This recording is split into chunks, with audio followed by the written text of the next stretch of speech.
Hello, guys. We're just gonna go ahead and start. Everything looks green on my end. Finally, so we're gonna run with it. um, yeah. So hi, what's up? Today we are not going to be playing Dragon Age. I'm peeking. One moment. Did I think my mic got pushed a little closer to me when I was messing with stuff? I'm still gonna turn down the volume just a little bit. Testing. That looks good. Okay. Cool.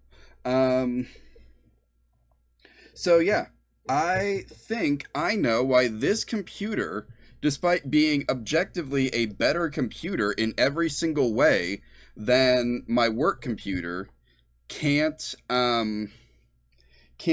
maintain a stable connection via Wi-Fi when I'm streaming. So so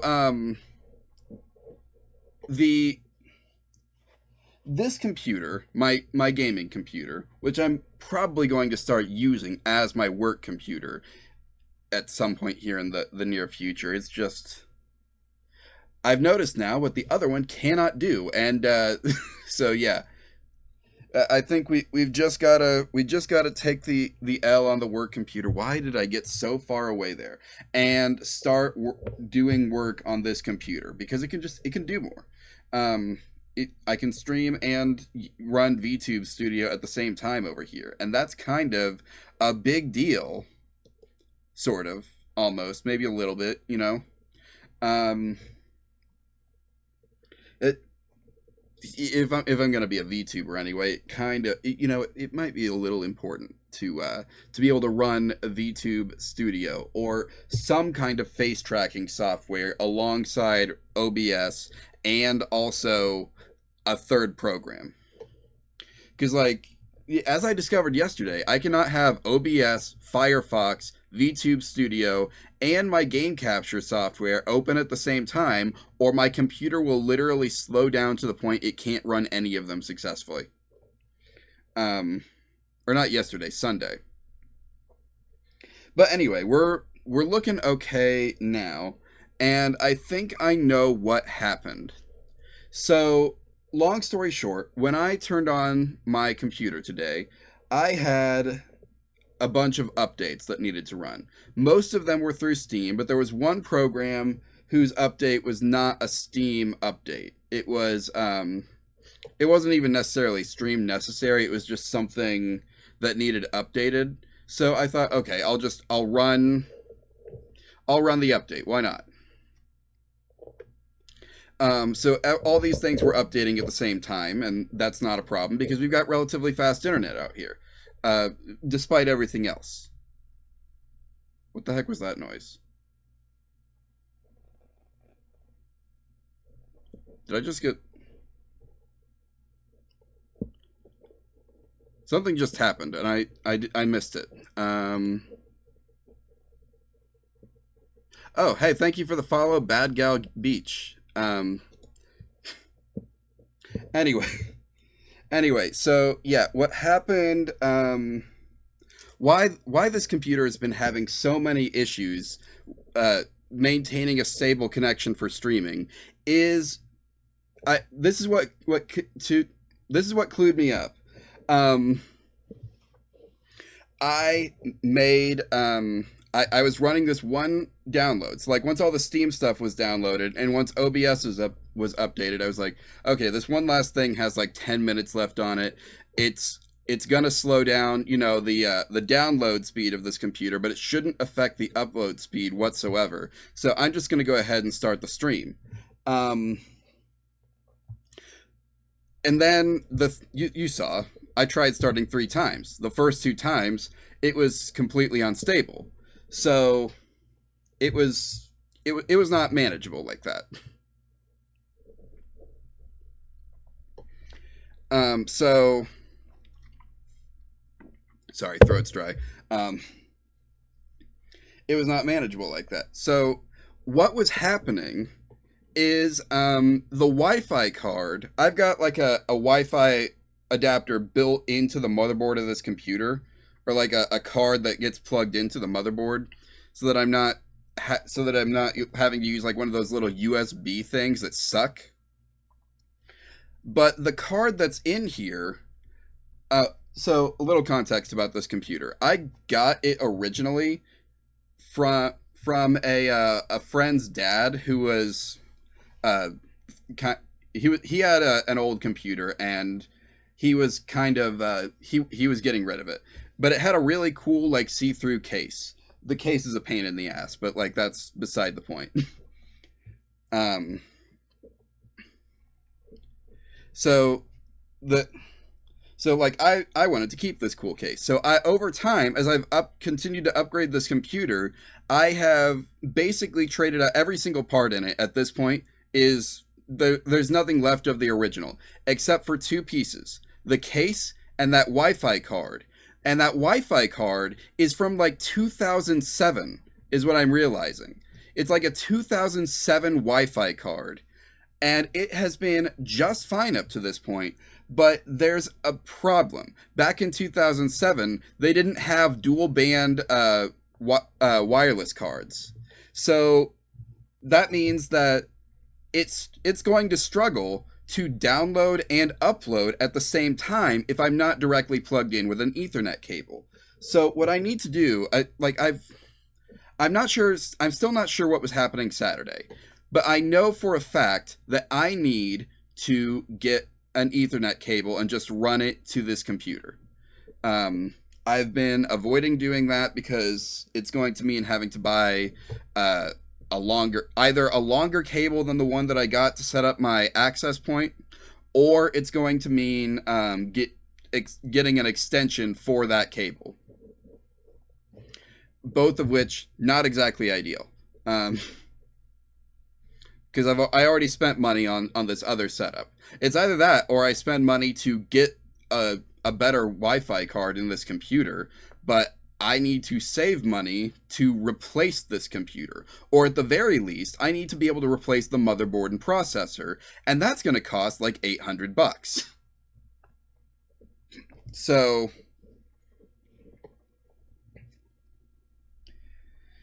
yeah, it's not great, but hey, I know what's up now. Anyway, I took the liberty yesterday of installing Moho Studio on this computer, so I am going to go ahead and get to work making some emotes for Omamer. Oh, hey, I just realized I forgot to do something. Image.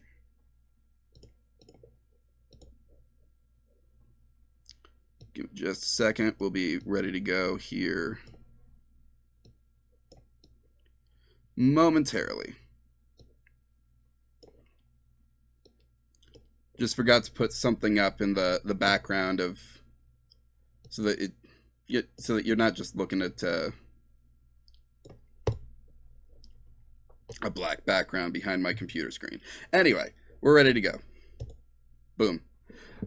So now I need to.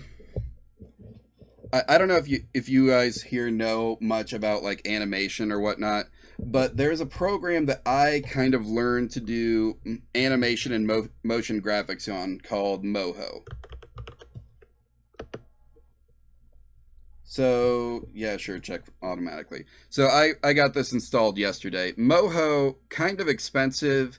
Like if you are wanting to get started in motion graphics and animation and whatnot, and you don't have artistic skills yourself, but you think you could figure out how to do like this guy right here that opened up by default. If you think you could figure out how to do rigging, like do a basic model rigging and animating via bones, then Moho is incredible. Moho's like $400, I think, or is it 300? They have a $50 version, but it's incredibly limited. So if you are wanting to learn this sort of thing, there's a program that I recommend you learn instead called. This keyboard has not been a good purchase. It's a program called Synfig. And it basically does a lot of the same thing, but it's free and open source. So like you can see here, it's got a similar skeletal structure on these guys that I've got here on this guy. Anyway, I don't need this. Now, Moho has some cool stuff, but one limitation that I hate about it, and something that I has really got me thinking of looking into learning Synfig anyway, even though I've already spent all the money on this, is let's see, where's the Omammer file? Here it is. Too big. There we go. Okay, so the nice thing about this program is that you can. Oh, I don't have the new versions of Affinity Designer on here. That might be a problem. But we're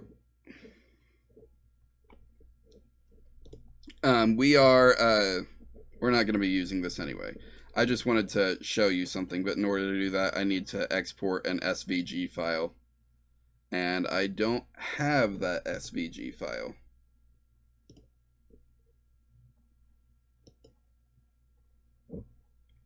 Yeah, I don't think it's going to let me open this file in here. Yeah, it's not going to let me open it. Okay. But anyway, so the issue with the SVG system within Moho is that it sucks. It's here. I can show you with this one. It's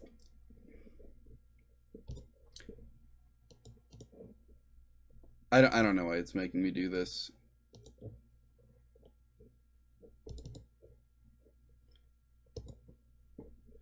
But see, we've imported something here, and yet nothing is popping up in here.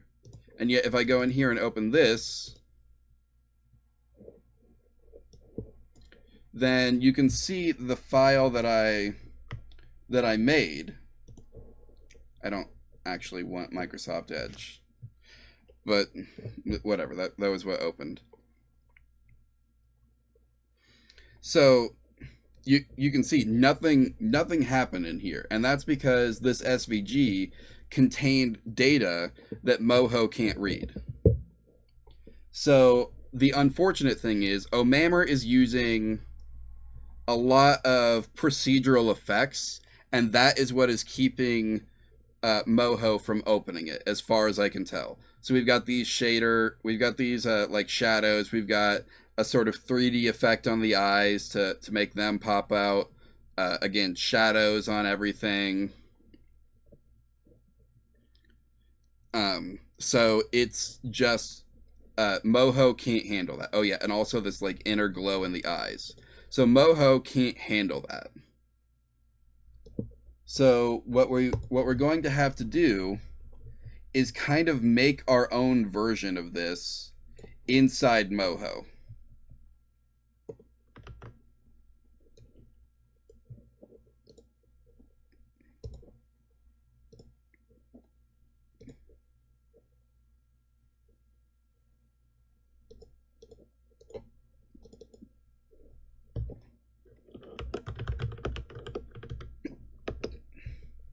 So we're going to call this a reference layer. I might. There should be a way for me to like color code it.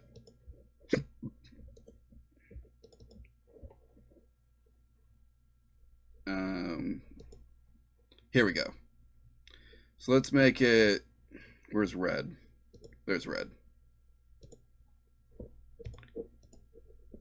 So now when I generate a new vector layer, you can see this one's labeled red. I can't exactly lock it, which is unfortunate, but I also can't draw vectors over an image layer. I've got to create a new vector layer for that anyway, so we're gonna just call this the body layer. Also, yes, you can kind of see here there's a second flared base at the base of Omammer that's not on screen. Here, if I... There. Now you can kind of see it.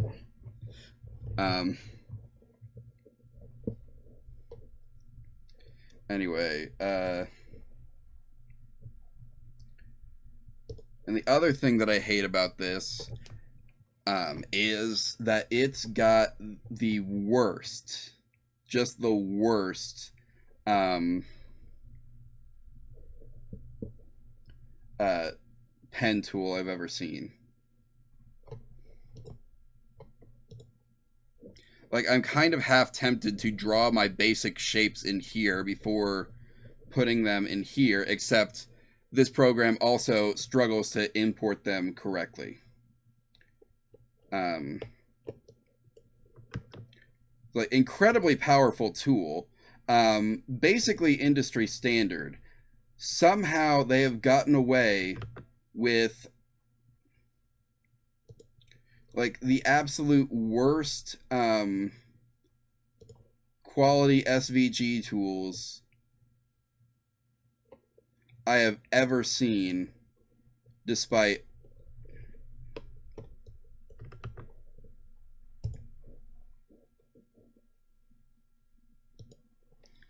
literally being like the top recommended replacement for Adobe Flash. It's insane.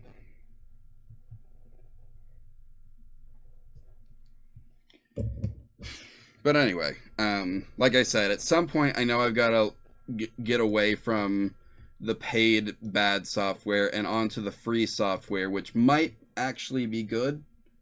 I won't know until I try it. Here we go, curvature.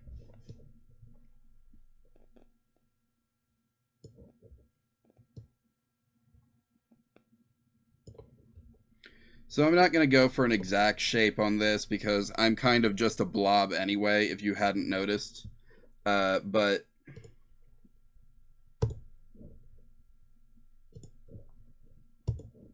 yeah, so that, let's see, can we take this in without, yeah, we can take that in without affecting the other side.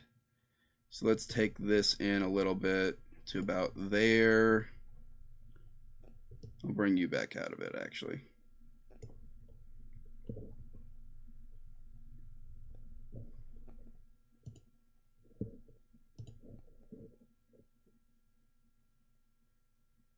For some reason, I can't shape select this. So can I weld crossings?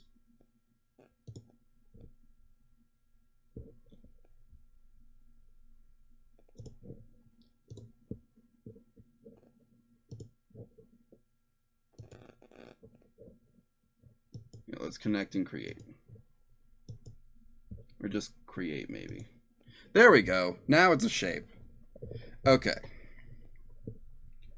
So now that we've got a shape out of this, we can actually edit the colors. So since this is our main body, I'm not too worried about the second base because again, I don't really show that off. I don't know if it makes a difference to y'all. But this is the me that you see on screen, and so this is the me that I'm going to show in my emotes.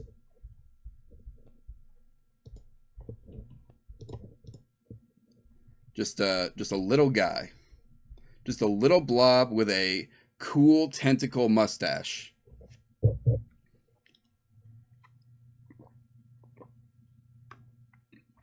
At some point, I used to have an app that like would play Twitch TOS friendly music.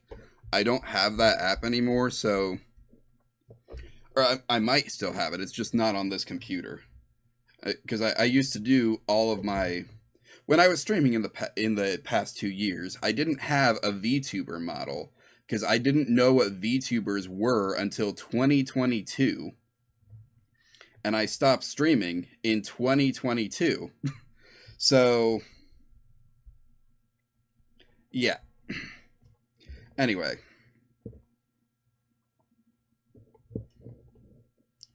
It's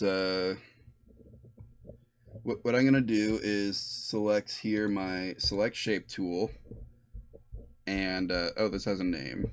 Neat. We don't have to worry about that. So I can click here, then I can click this eyedropper, and then I can grab my basic blue. And now my body is blue. Dabba dee dabba die.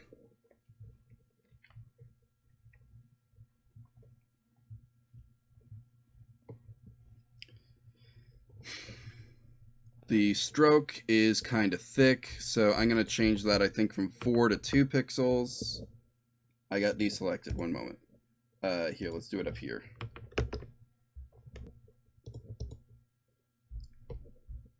That actually looks... Oh, that's fine. That's fine. We're going to go through and mess with the edges here a little bit in a minute, but first, we've got to do some stuff. And I'm actually going to rename this to body base, because in order to make the slime layers, or this yellow sludge, I'm actually going to need to do that on a separate layer.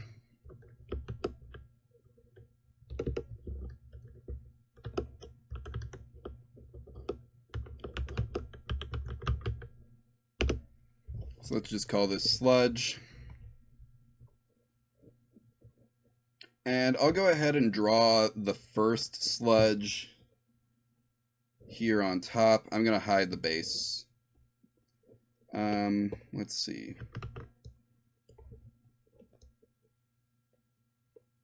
Which one looks good?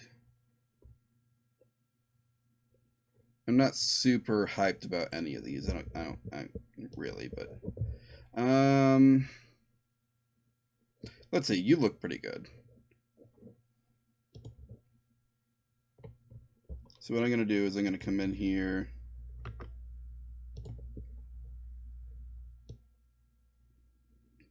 trace around the edges of this. And the issue I have with this pen tool, I don't know if I explained this very well before, it's not really a pen tool. It's simply adding points, and then I have to go through and edit the curvature after the fact.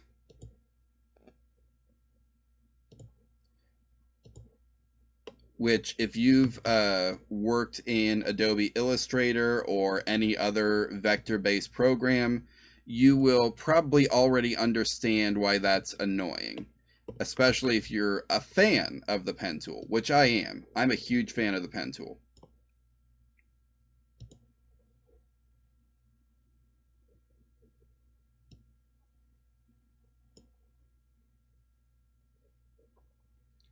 And you can see here kind of an issue that's here. That's going to be too many points.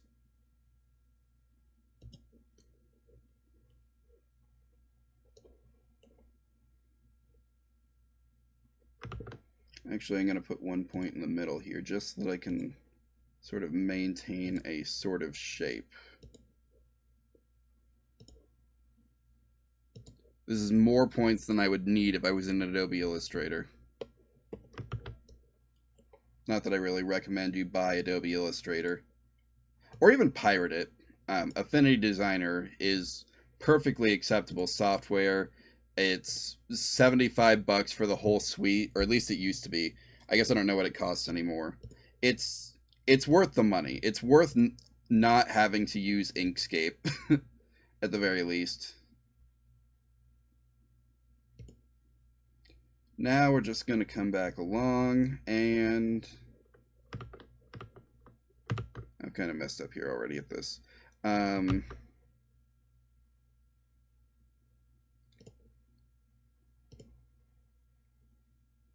For the original one, I kind of made unique points at every point, but for this one,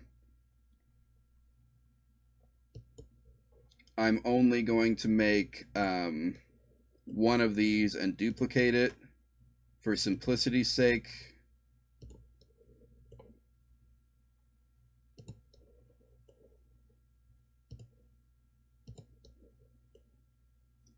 I'm going to come back and add a point here later.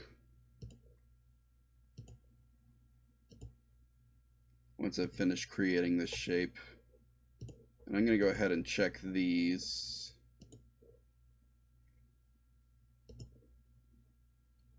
Again, going to have to add a point here, so I'll put a placeholder point in.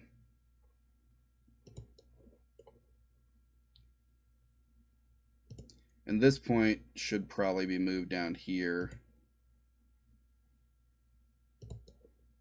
So you can kind of see I'm matching along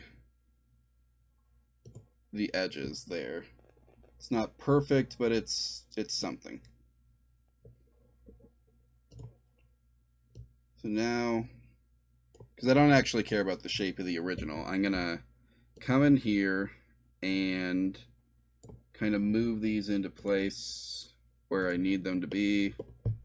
This is a totally different process than just working in like an actual vector graphic design program.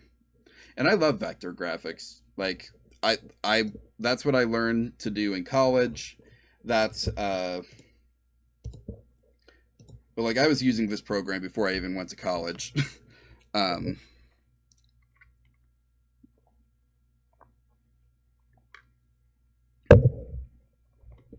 So I don't know. I've got kind of a soft spot for it. It was the first thing I reached for when I was looking to like start doing stuff at home, and I had a bit of money at the time. I didn't know that I wouldn't have that money just like a few months later when my car broke down, and then it broke down a second time, and then a third time. Yeah, 6 months into this year, I had to send my car in for repairs like 3 times. It was kind of crazy actually. So let's see. I kind of want to delete some of these points. This one, that one's kind of redundant. And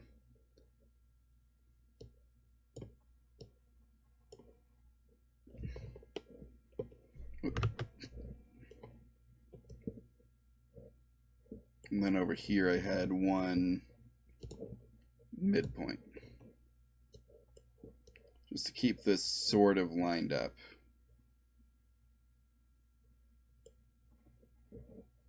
You know, I might actually just delete those, select this whole thing, copy and paste, flip,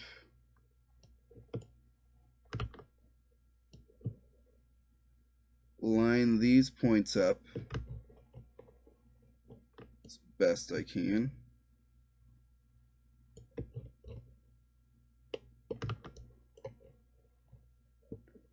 Now we're going to delete these midpoints.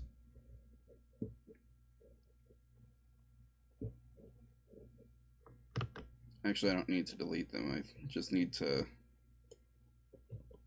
No, I guess I do need to delete them. So now what I'm going to do is come back to the selection tool. Say split. Nope, that was the wrong.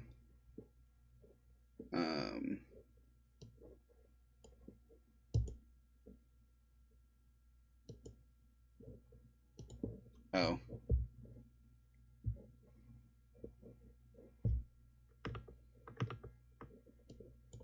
Do I have to...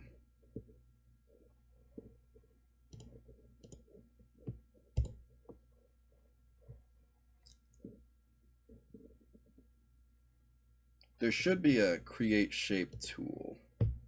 Lets me select both of these.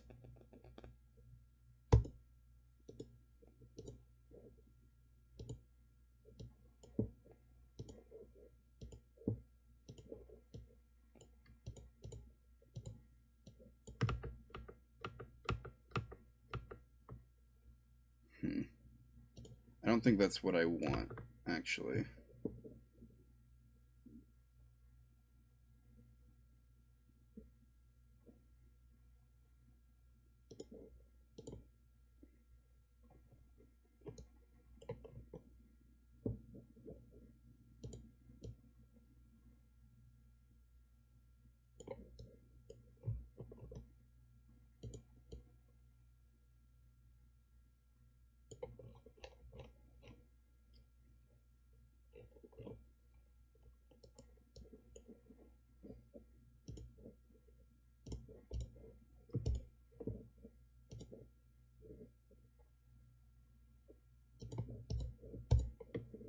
Let's select both of these, and then, oh, here's the tool that I want, right? No.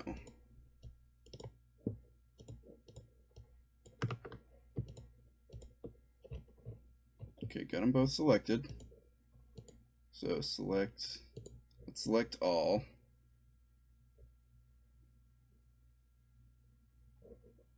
Merge. They're not merging. See, this is one of those things I hate about this program. Like if I was in here, and I might still just come over here knowing that it's going to get screwed up. Um,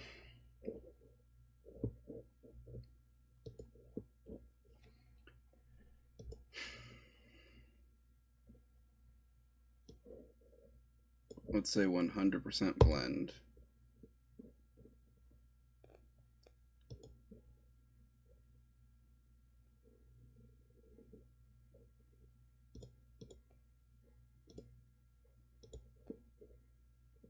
That's,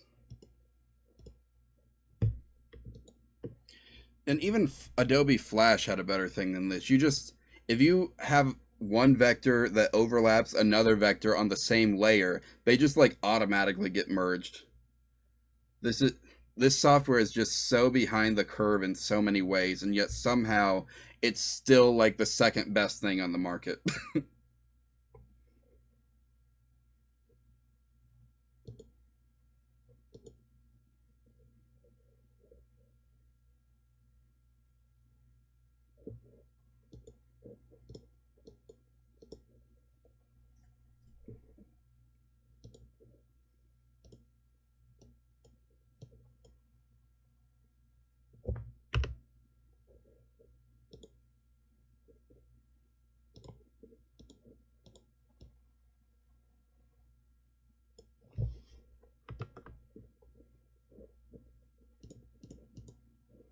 If I turn those back off.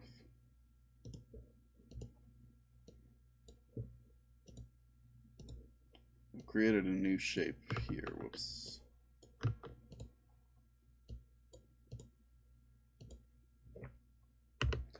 Okay, so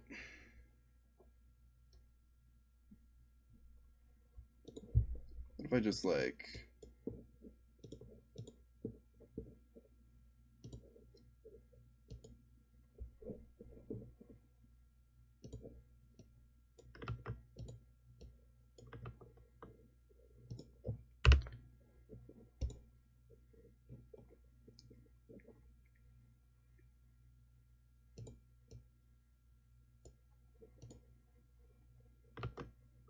moved it too far?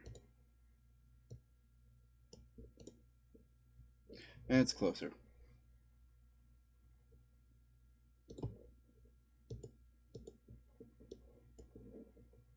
This is supposed to hide the edge, so why is it not?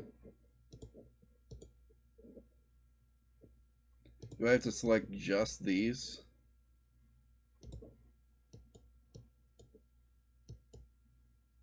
Nothing's happening here.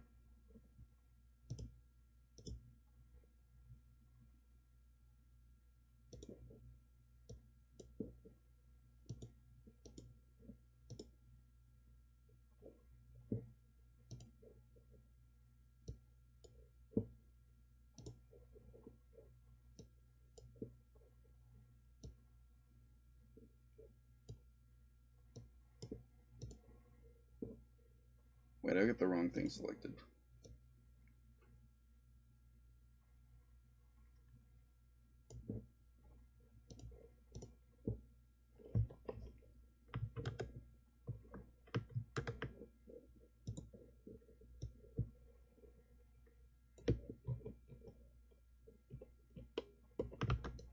As long as I get these merged, I can go back and fix the errors later.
Those look pretty. I'm used to a different like set of mouse hotkeys. This is it's gonna take some getting used to.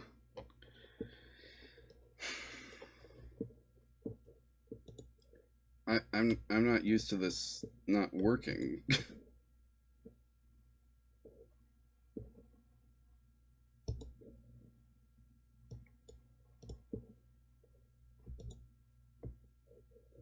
I hate how it's showing the overlap like that. Like, I want these to be merged.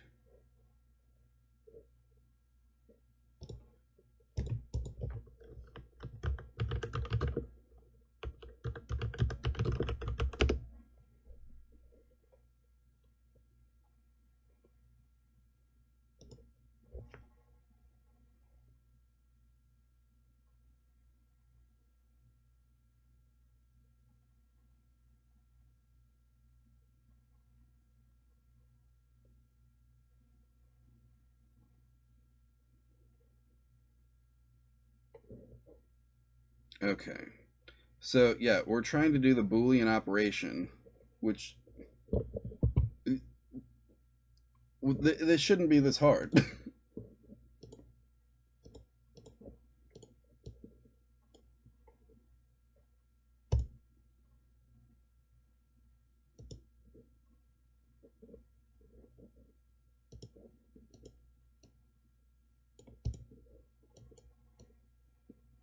Also, it's not working.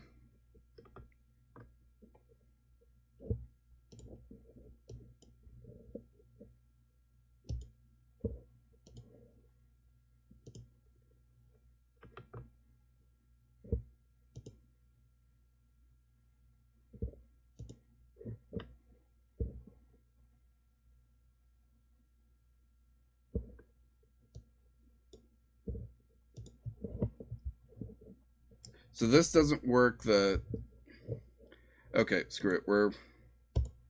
We're gonna have to go and do this in here. This is the old version of Affinity. It should still be fine, but it's gonna be annoying.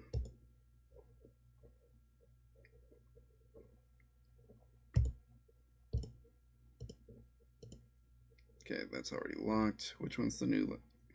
Here's layer button. And this is another thing. I guess. This is a thing that I miss about the original Affinity Studio is that the default assumption is that your background will be transparent. I have to set this manually in every single project in the new version, and I'm not sure why. I'm not sure why it stopped there was I think there's a setting somewhere, but it doesn't save because I've gone through and tried to fix it before so that it always does this, but I don't think it's saved. Anyway, let's go ahead and use a real pen tool to get this job done.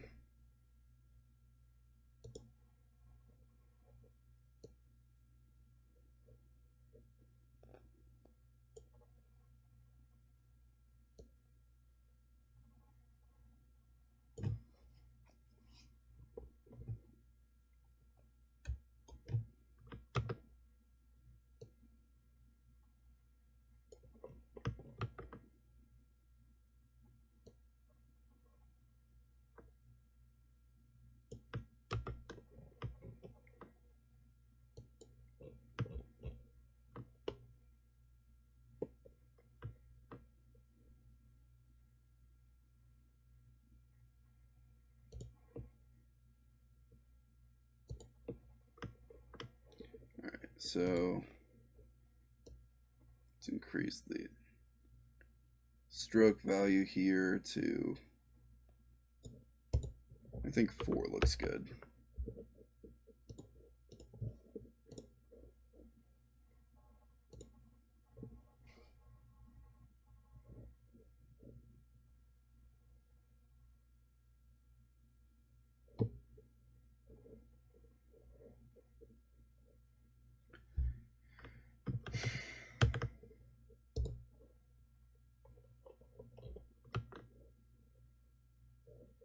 Oh, this is the button I want. I guess I should have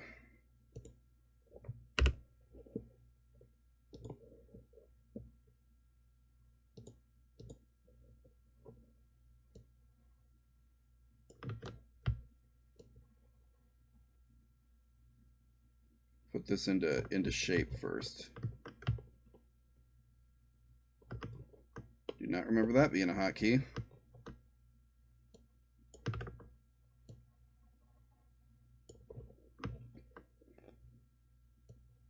And I'm not super worried about this being like perfect, but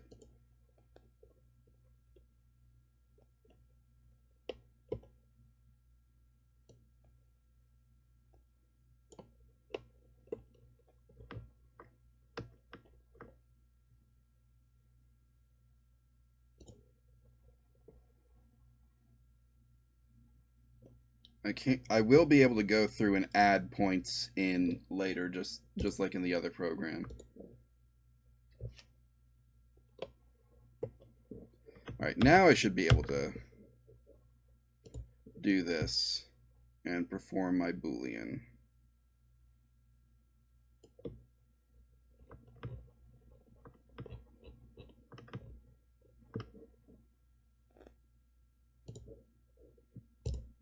Select both of these and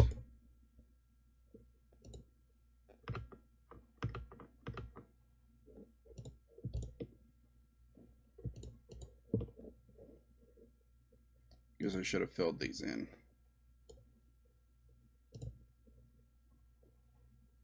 And let's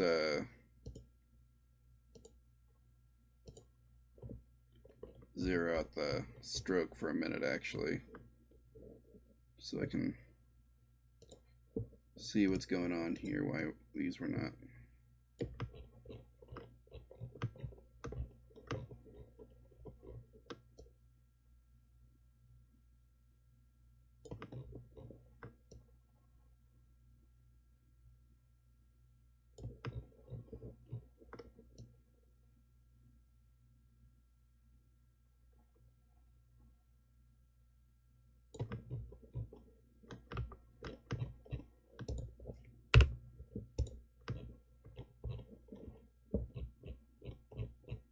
I zoomed in way too far there.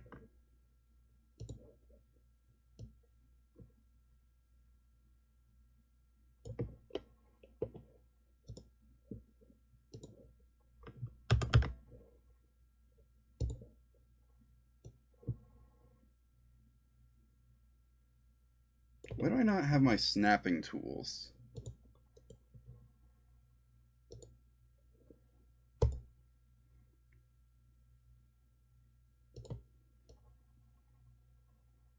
There we go.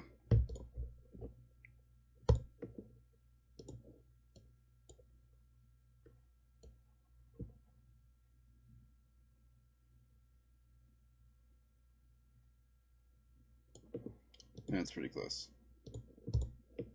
Be able to get closer once these are joined. Now I should be able to delete those points, and let's see. Yeah, that looks pretty good.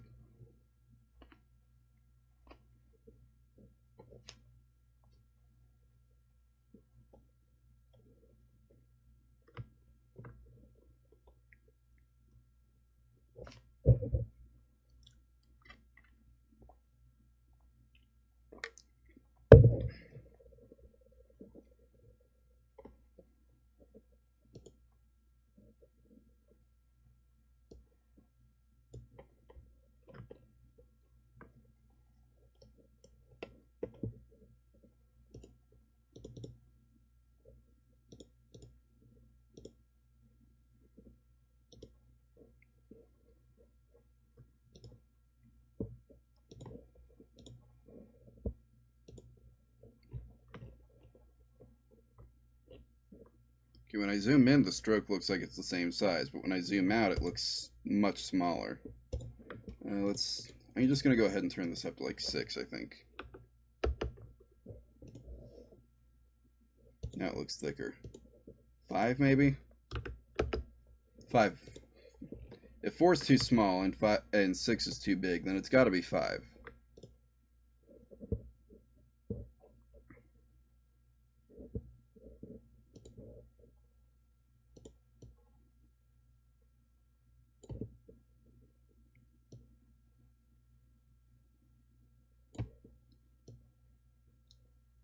Let's try and get somewhat close to our original shape here. Again, not super worried about being like really precise because this shape was pretty easy to animate using using the mesh warp tool that comes with Live 2D, but we're not doing Live 2D with this. We need to be able to do this in another program because that's what'll allow me to do the complex stuff.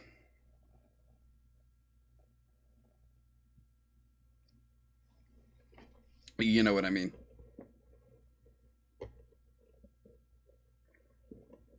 Anyway, let's start. I'm actually going to bring this up to the front and set the opacity of it down to like 25%. Nope, not you.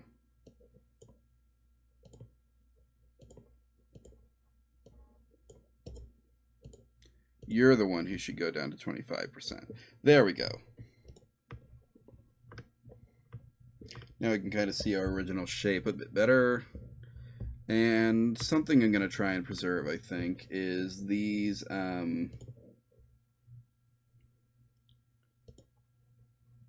little things up here.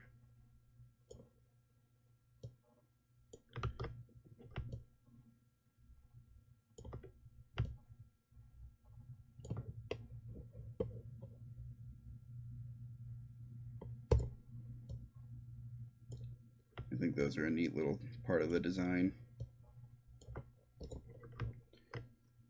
Yes, it is just kind of like a Grimer-ish body.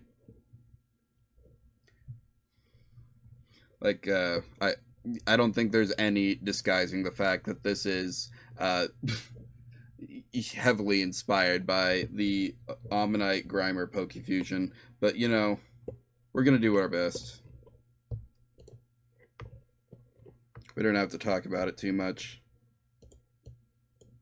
We'll deny it if the police ever show up and ask.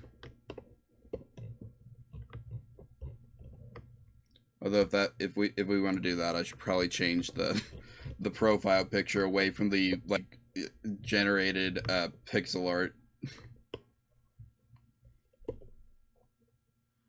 Though it's not the one used in Infinite Fusion, so you never know. Maybe no one will. Yeah, people will figure it out. I'm not quiet about it. It's fine.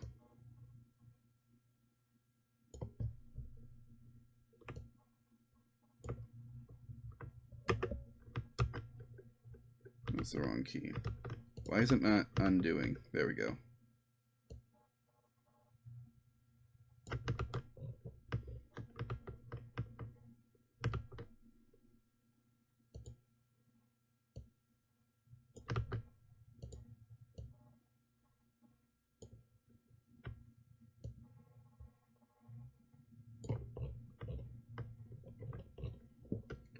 These big contours down here, these are kind of the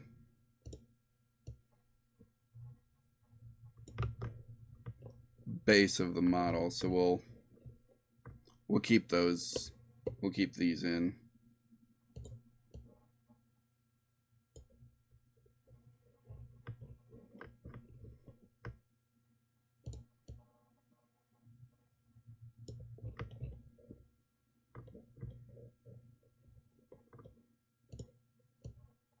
I think we'll keep that point.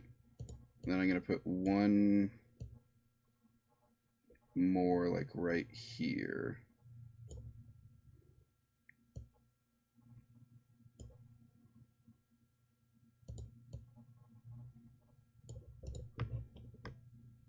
That looks pretty good. Yeah, just ignore this side. We're not there yet.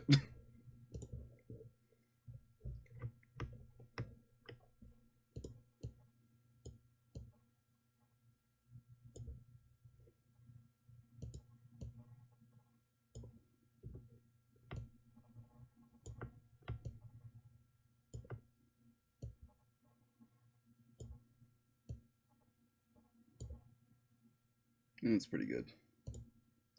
We'll dip this section in here. Again, if we hide this, then we just kind of got the shape of a lump, which, hey, I'm the shape of a lump, so we must have done something right.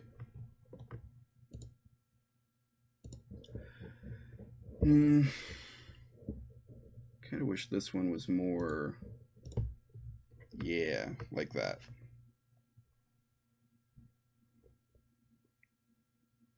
All right, that's pretty good.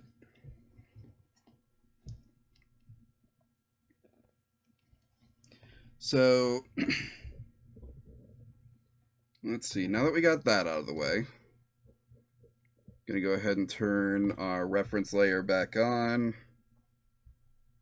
And the next thing I want to do is I want to take one of these and just kind of draw a more simplified version of it. I don't really need to. I was tracing one before. I don't really need to trace it. I'm just going to repeat the same one over and over again, so it doesn't matter. I wanted a little more variance, and I was working off of some like reference images that kind of gave me these varied shapes when I was doing this before. But for animation, for the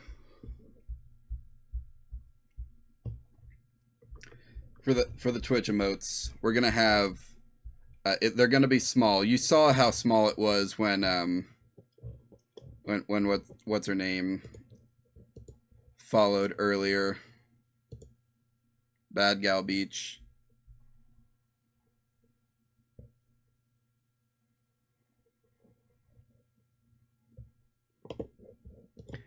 Anyway.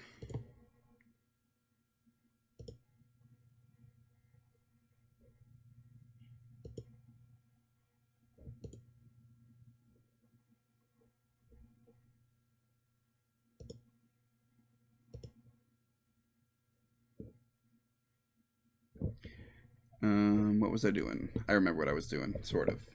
I don't remember what I was doing. That's a lie.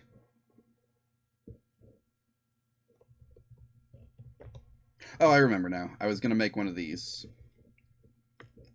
So I can't decide if I want to just like wing it or go over and trace one of the ones that's already been done.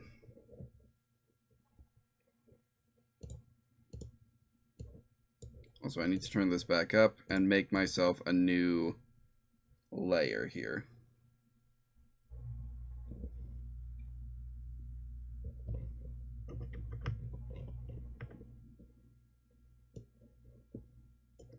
Let's go ahead and grab this yellow, make that our working color here. That's not what I wanted for the stroke.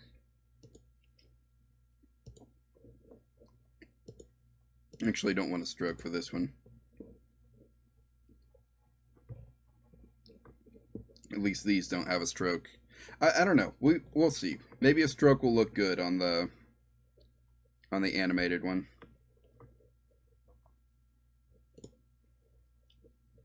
Right now I can turn you back down.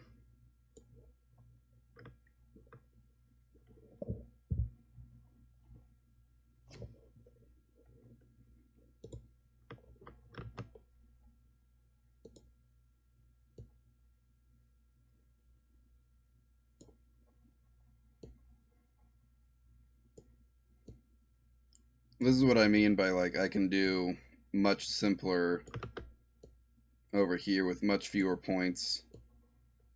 I don't know how well you can see what's happening on screen right now, but I am only having to here. Let's highlight it real quick.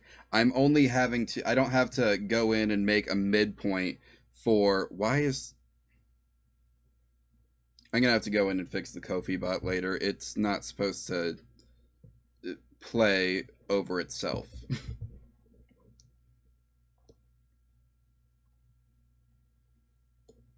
Like anyway, we've got this nice up and down kind of shape going on here.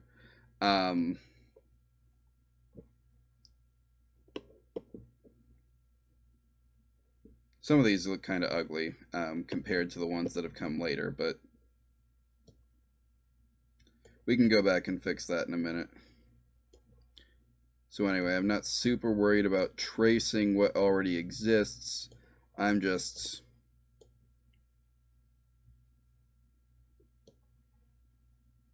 kind of working here to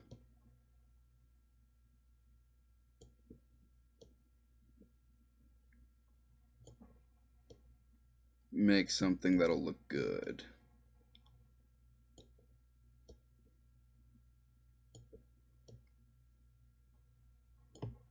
Maybe it's going to require some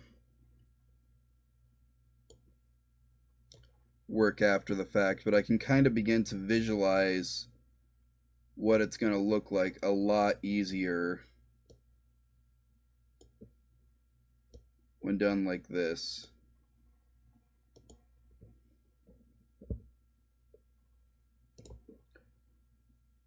For some reason it didn't give me the fill that I had selected. There we go.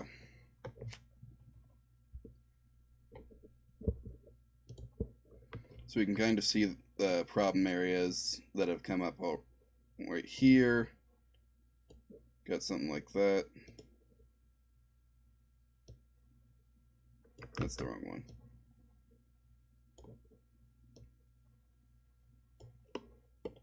Anyway, this is a much easier to work with vector curve editor overall. So let's raise this one, these points up. That gives us a thicker and more even line. Actually, I can move these out, and that's gonna make it look a bit more uniform across the board, although I'm not necessarily looking for total uniformity. It's good that it's kind of organic, because it's slime flowing downwards from the wellspring of my mind, right? That's what we got here. The sludge is life.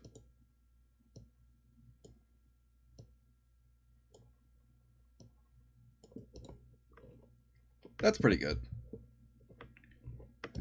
Actually, I kind of want this point right here to be a little. That's better. Now, let's hide the reference layer again.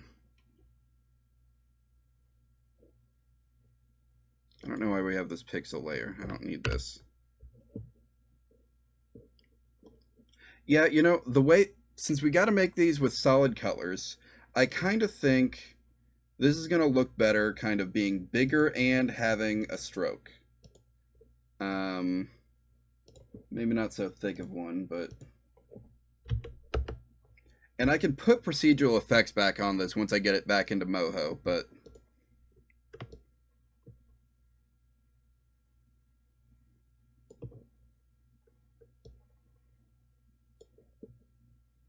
What we're going to kind of do here is just drag these along.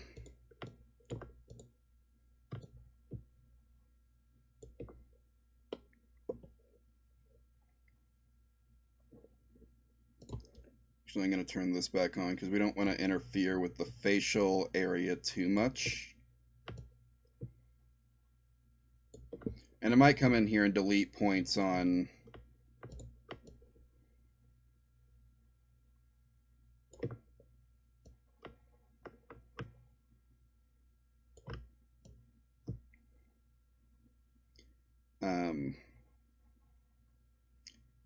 I think maybe just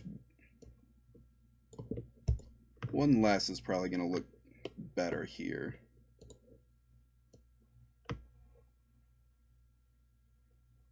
Yeah, no, it's going to look better this way. Maybe thinner too. You thinner and also stretched out. They're not quite as much. That's probably going to do it.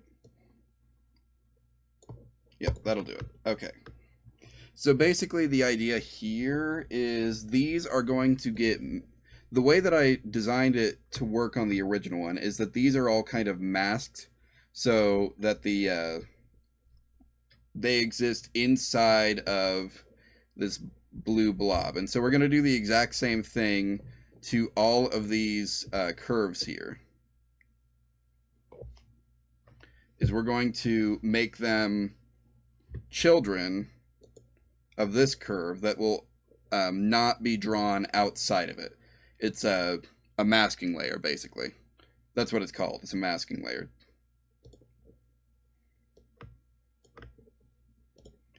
And actually, what I'm going to do, I think, is...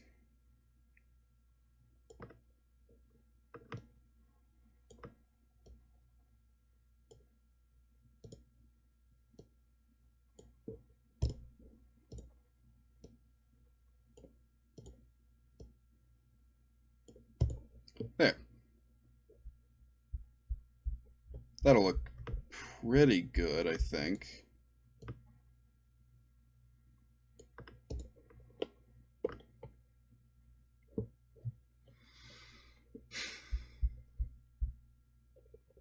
I might actually end up liking the design, this redesign here more and taking it into Live 2D. I'm not sure. Probably not, though. This guy's pretty good. We all like Omammer. Everyone loves Omammer here, right?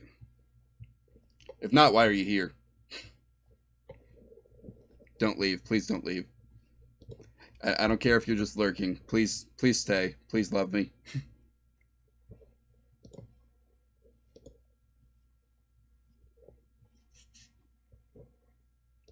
Anyway.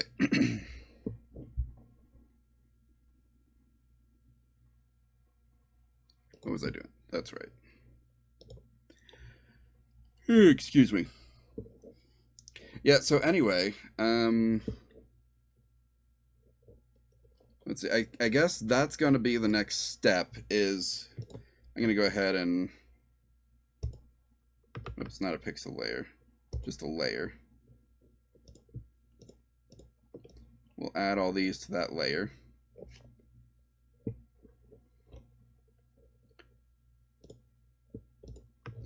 And I might... Yeah, I think I'm going to. I'm going to come in here, and I'm going to delete all of these points that are not going to be used by this thing. Notice I'm not deleting these because they are part of... Like, these are all on the inside. Actually, I could delete these and it wouldn't affect anything. But these are on the inside, and so they would be affected. So I could actually just, I don't know, move these. I kind of want to move these so that they line up more with this point here. Stretch these out over here. Same thing with you. Let's line you up so that you're kind of in place. So yeah, just because I'm trying to make this easier on myself doesn't mean I can't go through and correct things where they need to be, you know?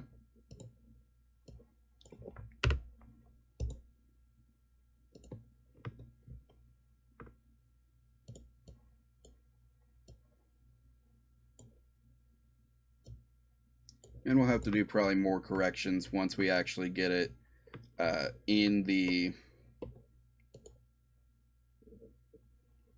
Get the mask working and all that. But for the meantime, I'm just going to come in and delete all these points which are on the outside. Make sure that's on the edge.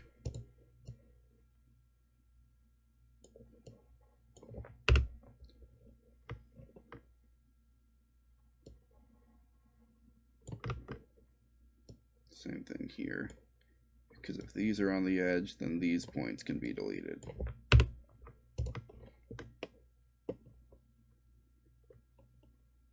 And again, that kind of gives us a more organic shape overall. You're fine. You're the template anyway. You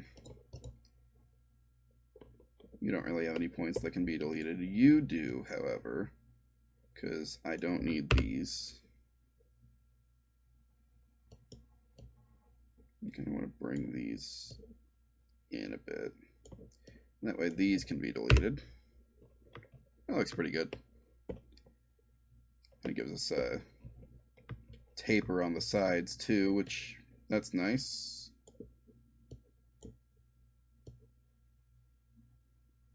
There's kind of a point there as well. It might be nice to have it line up.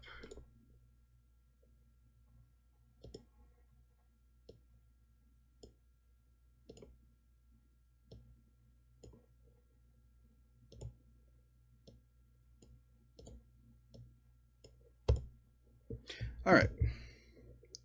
Let's see how these look.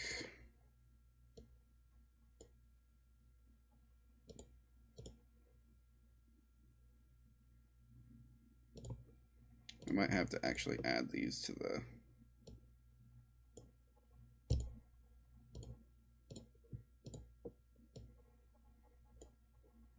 Yep, okay. So the easiest way to make a mask is to just, in this software at least, drag and drop the stuff onto the layer that you want. And so the layer I wanted was this base curve right here. I can actually name this. And then these can all be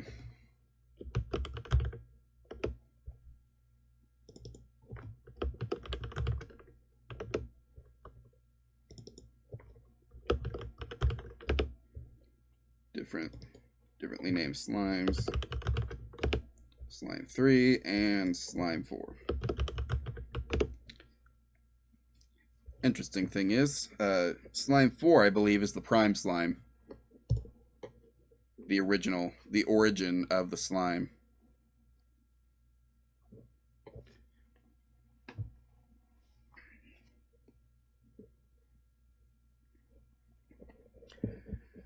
So, yeah, we're looking pretty good. Again, I'm not exactly trying to copy the original model perfectly.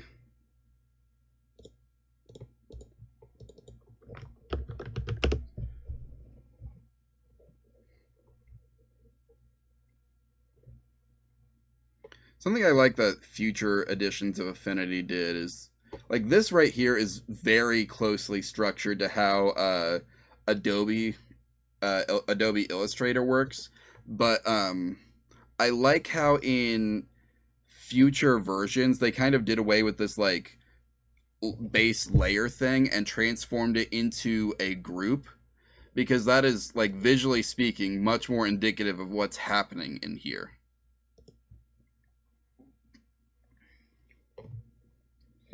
And so another thing is, like, we're doing this right now the way that we are because it's it's how I can kind of show what this will look like visually in this program. But before we take this into Moho, I'm going to have to ungroup all of these because otherwise it's not going to work. Also, since all of these are pretty basic curves, I'm kind of hoping that they will translate correctly within Moho, but there is a very high chance that they don't actually. So we'll have to worry about that when we get there. Anyway, let me turn you off. Whoops, not you. Turn you off and make sure that these just kind of, yeah, they look like they line up pretty well.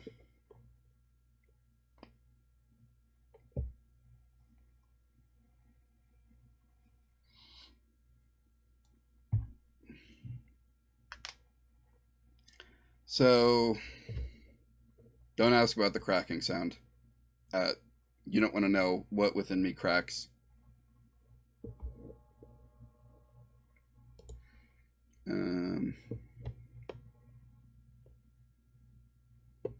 See, this is why I wanted to take time to do this on stream, because otherwise I would get discouraged and give up. All right, anyway, let's go over here, and you are going to be white. because we are now going to make the eyes. So let's make a eye. Whoops, I made 2 layers.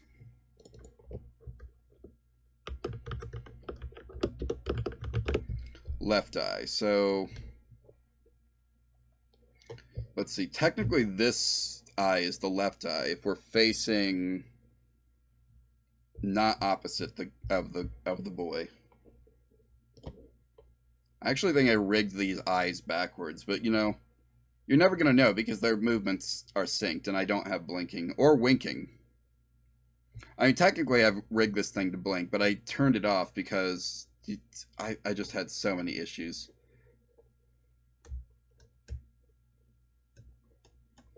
Oh, I'm using the wrong. That's why.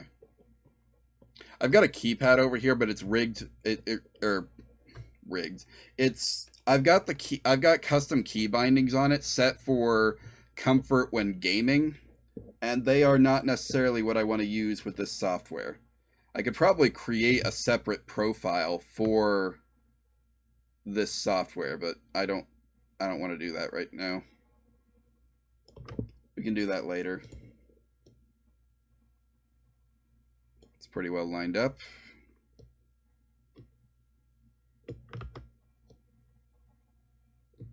Please let me take it down. What is it trying to line up with here? I can't tell.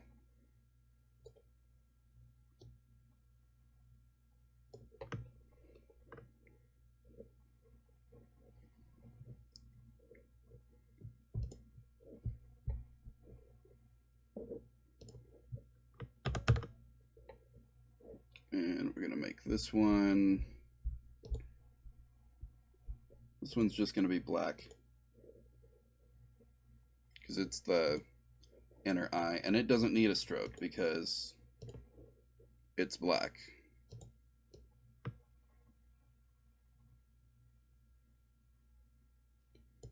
That looks pretty good.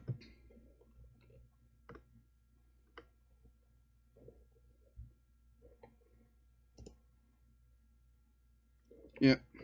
Again, very simplified. We might be able to add some of the procedural effects that I have, like to give myself shading back in an Anime Studio, but if I have them on in here, I'm 99% sure that's why Anime Studio is it's not called Anime Studio anymore. It's called Moho Studio now. Um but I'm like 99% sure that's why Moho Studio was not taking my SVG before, is because of the procedural effect. Now I want to copy the whole layer. There we go. Now you're going to be the right eye.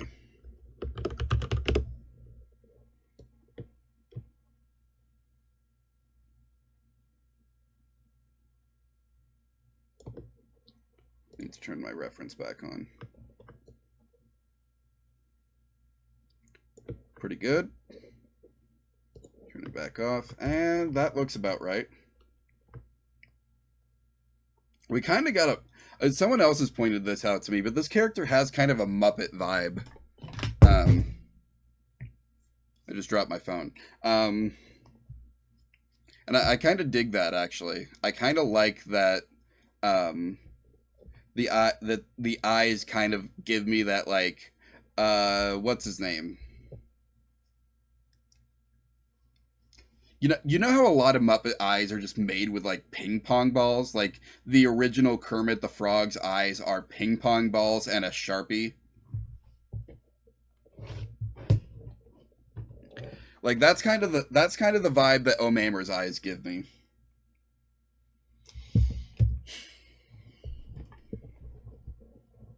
I say in third person. These are my eyes, guys. I'm drawing myself here. But who am I kidding? I also personally designed and rigged this character. It was the first time I'd ever opened Live 2D in my life, which hopefully that explains any jank or scuff that goes on with the model, including the fact that I had to turn off blinking for it to look good at all.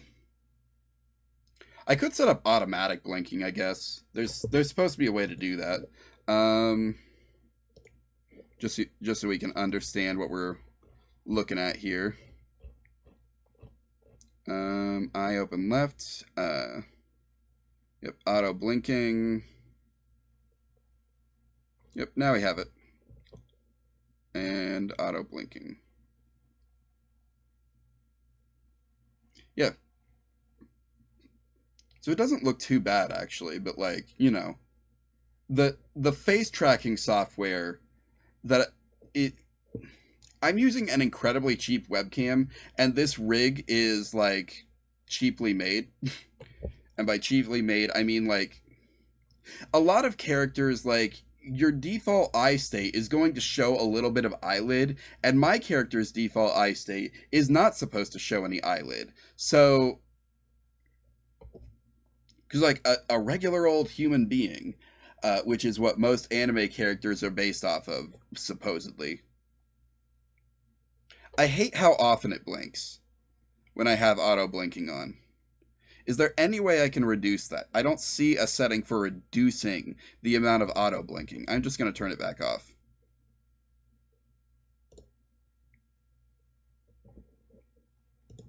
Sorry, no blinking for you.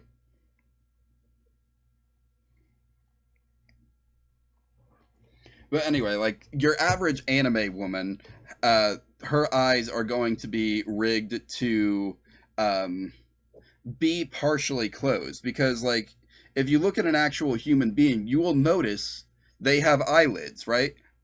Like that is the default state of human is to have eyelid. And so like the neutral state of your eye is partially closed.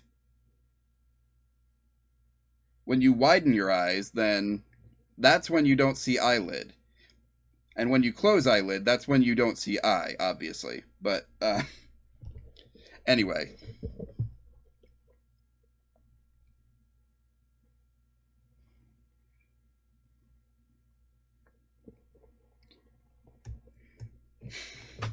I keep going to the keypad because I'm over here at this setup. Let's see. I'm trying to think.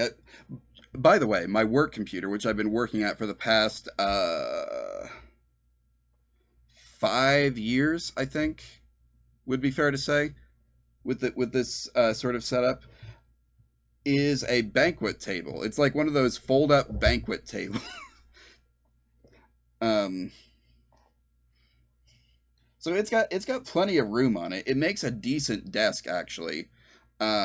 If I ever need to replace it, I will probably replace it with another banquet table, but just a longer one.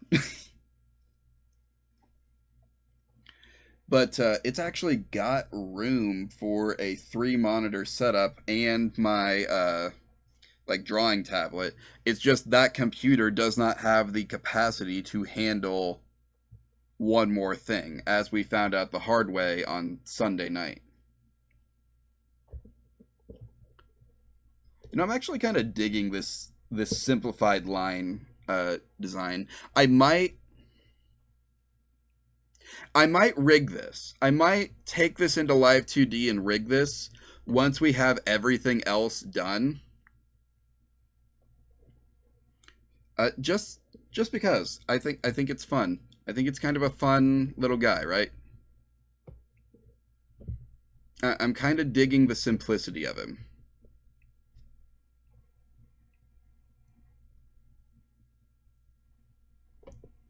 This is gonna be Muppet Mammer.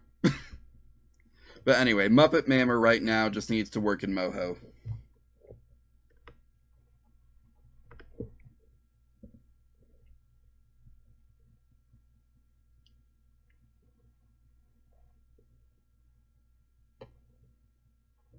Oh, here I see something I want to fix.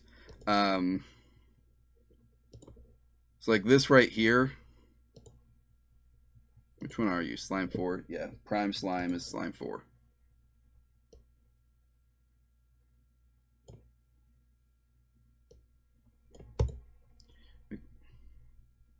Actually, this might look better if it was up above the...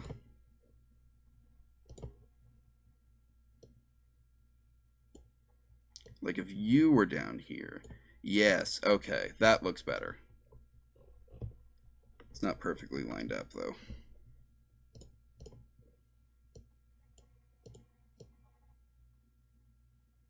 That's better.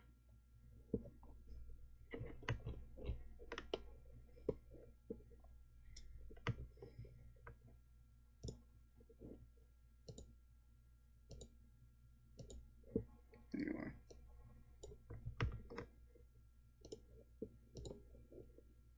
Why did it click away? Let me grab my handle here.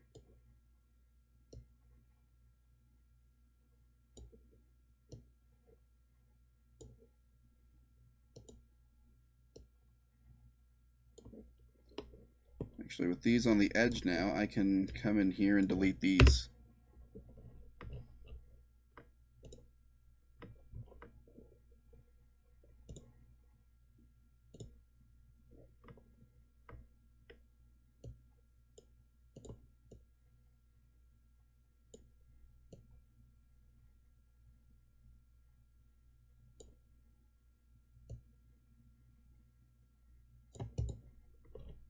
That doesn't look too bad. Yeah, I still think it looks good. I don't know that I will put procedural effects on it.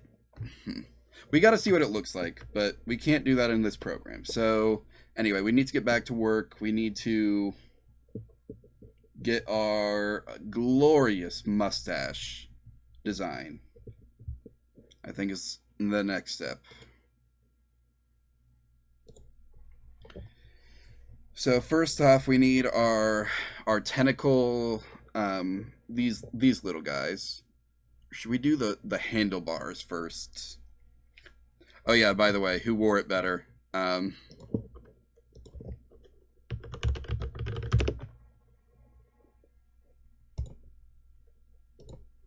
Here, we'll pull up this picture.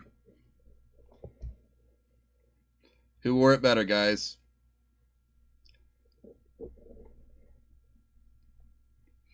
Was it? It's me, right? We can agree with I wear it better.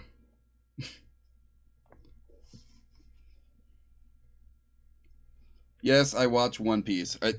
I say I watch One Piece. I am like 3 years behind on One Piece. Anyway, I guess I don't need this tab anymore.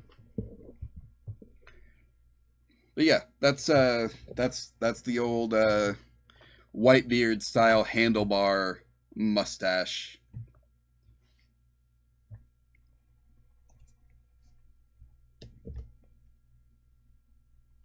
It's what we're working with. But also, the mustache is tentacles, so I get to do stuff like this with it. Can Whitebeard do that? Huh? Could Whitebeard do this? No, Whitebeard can't do this with his mustache, so clearly mine's better. Ha. Take that. I say, taunting a dead man.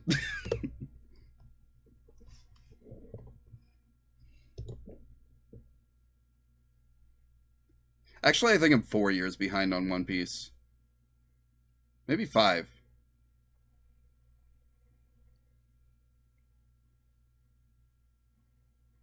Like 4.5 years. Like, yeah, Carrot was still with the party when I last watched One Piece.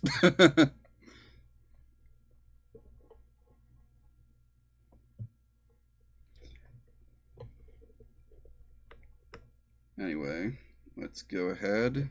Also, I'm going to lock these because it keeps trying to snap to them, so...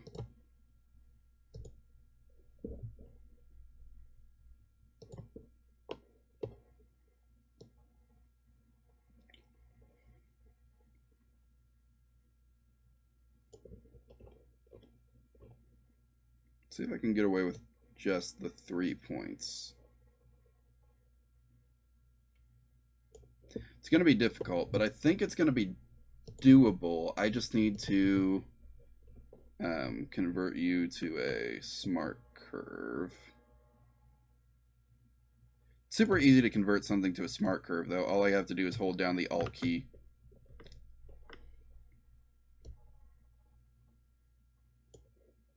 We'll use the other points handles to.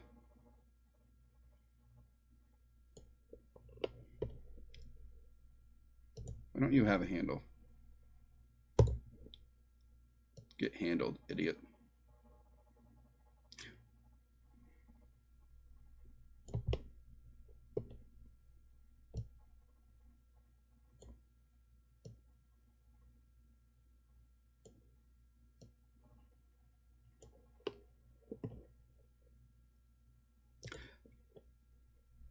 Oh yeah, I made fried rice for the first time earlier today. It turned out pretty good. You want to hear the sad thing? I didn't I didn't make it because I wanted to eat fried rice. I made it because I wanted brown rice with like the sauce and stuff in it as a burrito wrap ingredient. So like I'm going to make burritos with it, but I made it with like your kind of a more traditional fried rice recipe. So it is actually I'm actually just like putting a chicken stir fry or like I'm it's just a burrito that's chicken fried rice. It's chicken fried rice on a burrito. I yeah, that's all I did. Why I forgot to make a new layer. That's what's happening here.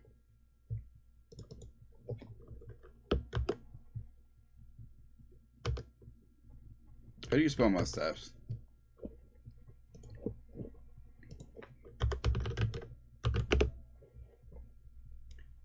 I got it right. Okay.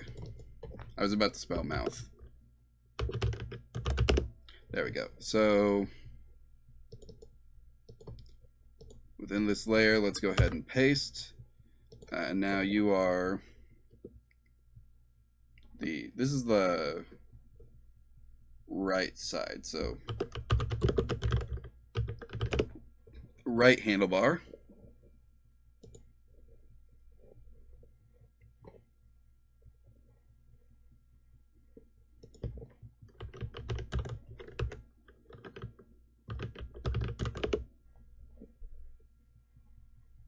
Don't mind me, I'm just Googling something.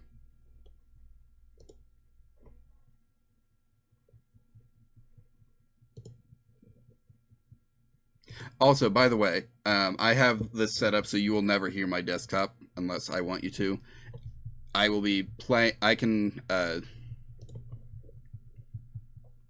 love that. It used to be a plugin that I had to install, but now I think it's just like it seems like they've included it with the basic OBS that I can capture specific Windows audios when I set up a window capture for them. So like I can capture the audio in the same thing, and if even if I can't, I can create an audio output capture source or an audio application capture or audio application capture, and it's just like I don't need the plugin for it anymore. It's cool. Um, really convenient for Discord. I do have like a reactive overlay set up, and we are probably going to use that a lot if I can manage to wrangle some people into doing some funny collabs with me. I really want to. I've talked about doing this forever. I've got this little book of like basic improv exercises that's meant for people who play TTRPGs. Um, and so my thinking is we go through exercises in that.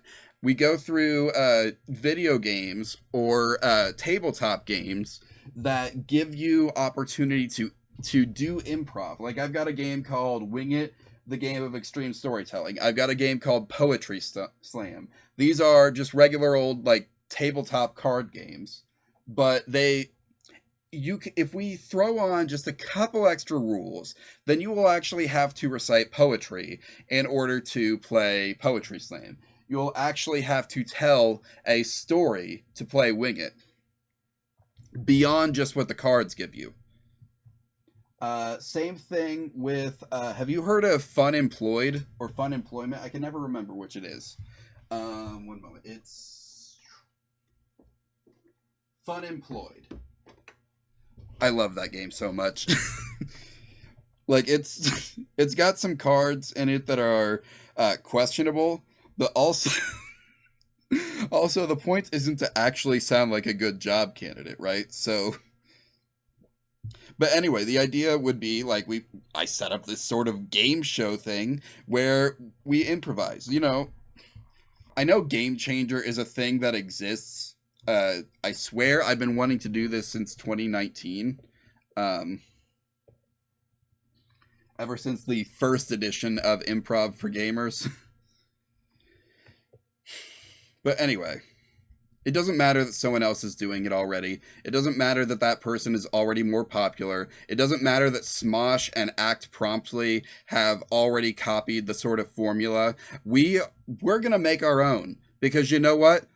Everyone likes more cake, right? Everyone is fine if you make a second cake.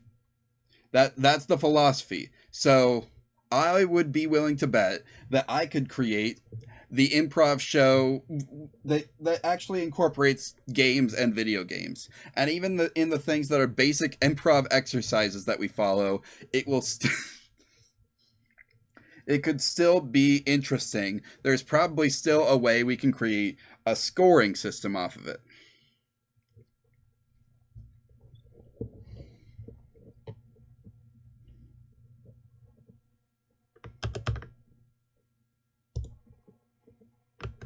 Why did it not? Oh yeah, I need to fill it first.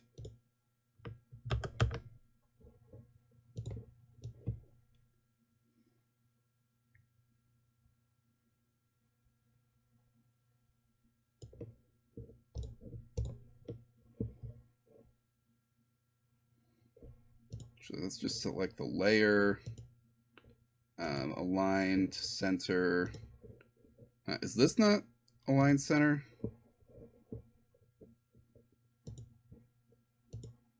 Huh, I guess not.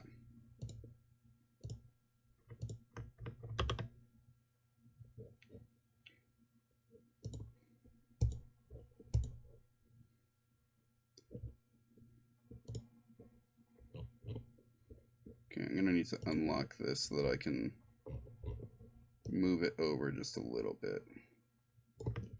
Because otherwise it's now going to be desynchronized with everything. Okay, now I can relock you. That's pretty good. I'm just about done with needing it anyway, though, so...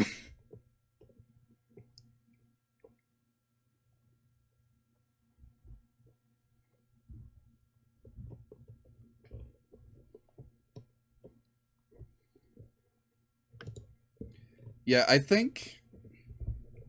I don't know. I'm kind of digging the... I kind of want to do something here with...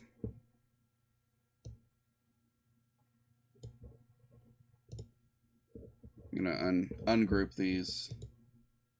How do I do that? Ungroup. Shift Control G. There we go. These need to be on top.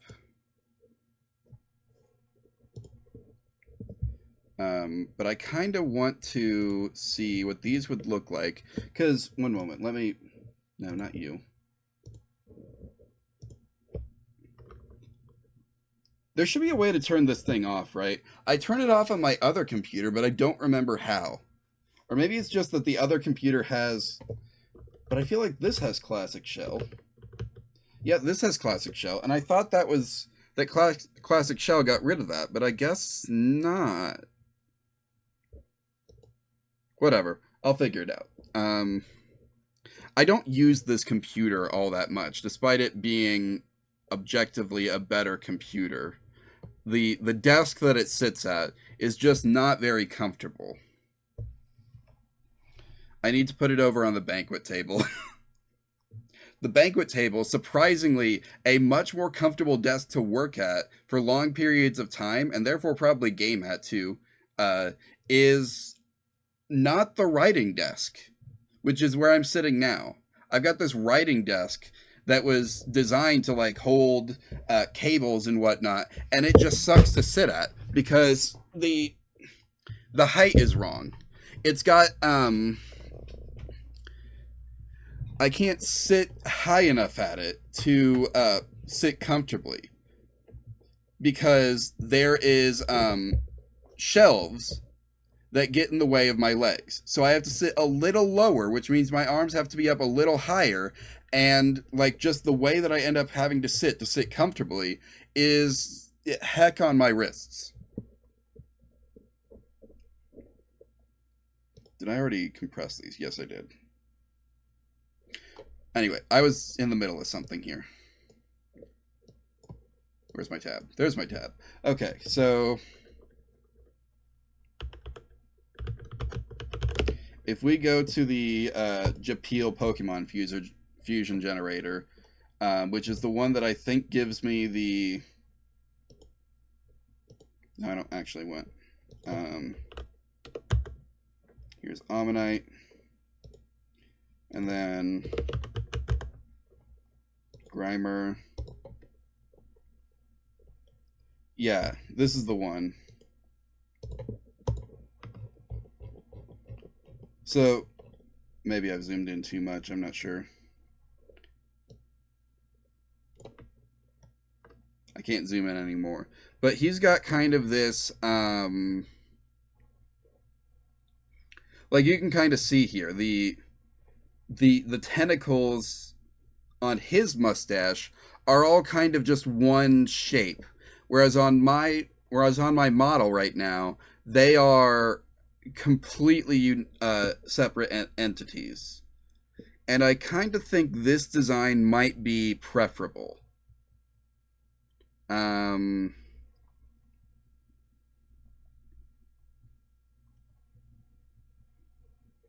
Muppet Mamer.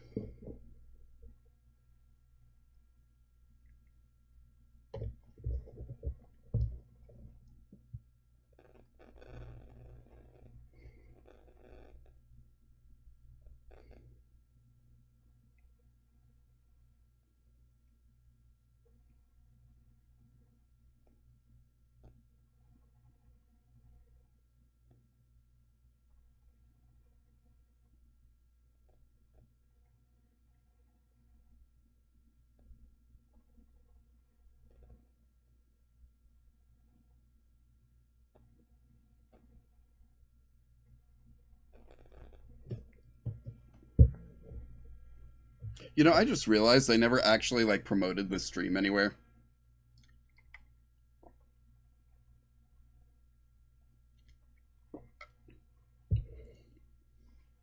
I should probably like, I don't know, minimum I should make a Tumblr post, right? Whatever. It's almost 8 o'clock. I need to I need to stand up and stretch a bit, I think. What do you say we take 5 and then we're almost done with this. We just need to make the last couple tentacles. But anyway, what I'm thinking is if I make... Let me hide this. If I make these smaller, then it's going to be easier to make the mouth tentacles line up down here. You know what I mean?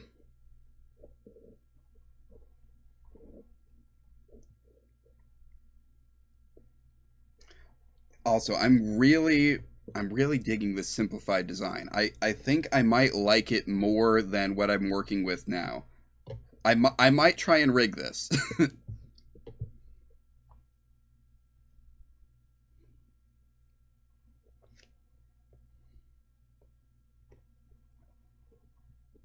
I don't know. Don't hold me to it. Though that might be a fun stream one of these days. Is once I've got my I'm hoping that we still have time, although with the basically half hour we lost in the beginning, I'm doubtful that I'm actually gonna make it into Moho today. But we'll try. We'll try.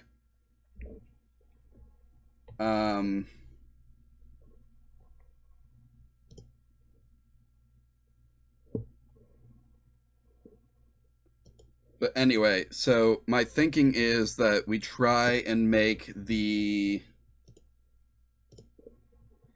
we try and make this one just because I feel like at some point I'm gonna try and rig this in live 2D as well.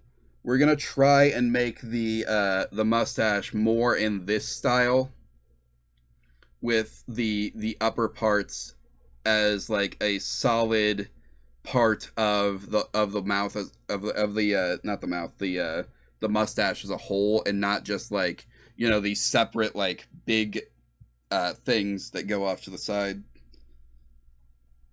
They're kind of tucked under the rest of the mustache, honestly. I think it's still gonna end up looking a lot like it does now, but so it's gonna look more like the current model does than like this mouth does, because this mouth uh is would be hell to animate. I would still want all of these individual tentacles here to be like their own separate articulate thing.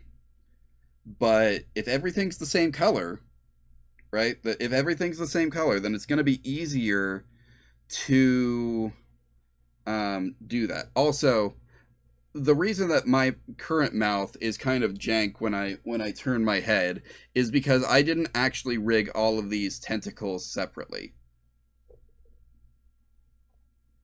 They are they're not rigged separately. They're rigged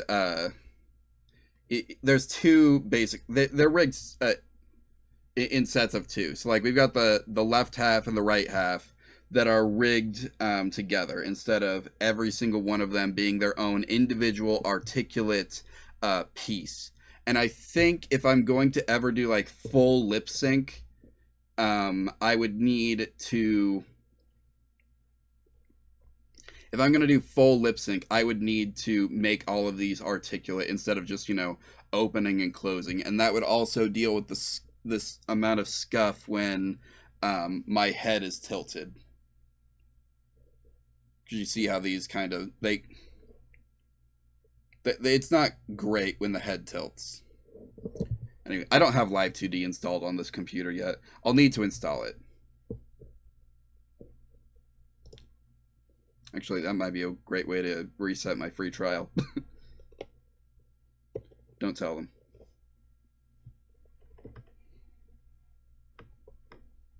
Also, another thing from here that I have thought about replicating is that this kind of looks like glasses. Like it kind of looks like those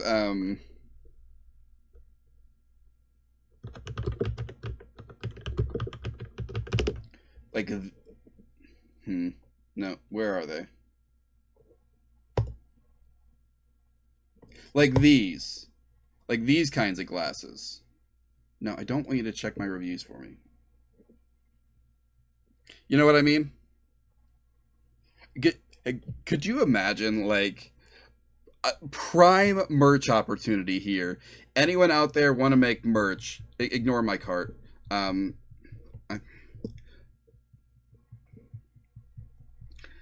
like prime merch opportunity here. If anyone out there wants to make Omammer merch, imagine these with like the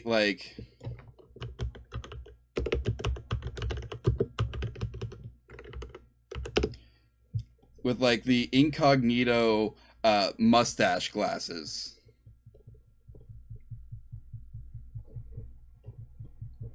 So like we get the eyeball, the big Omammer eyeballs, and then the not the nose, because that's I feel like the nose is kind of racist. But I'm not even sure it's a racist against a race that exists. But it just has those vibes. You know what I mean?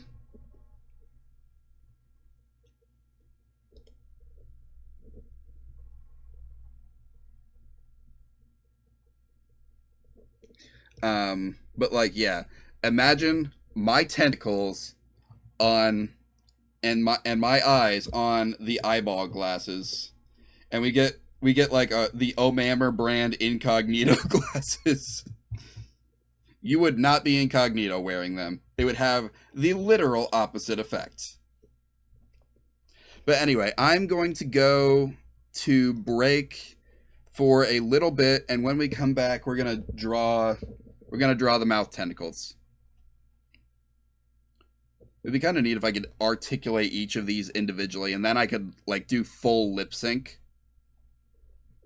potentially. That would be kind of hard to figure out for this, actually. I'm not sure I want to do that. Could be fun though. We'll see. I've got like the full NVIDIA broadcast tracker running in the background right now, and it's barely taking up any resources. Like, one moment, where is it? VTube Studio. 7, 8, somewhere between 4 and 8% of my GPU is currently being taken up by the NVIDIA broadcast tracker. It's nothing.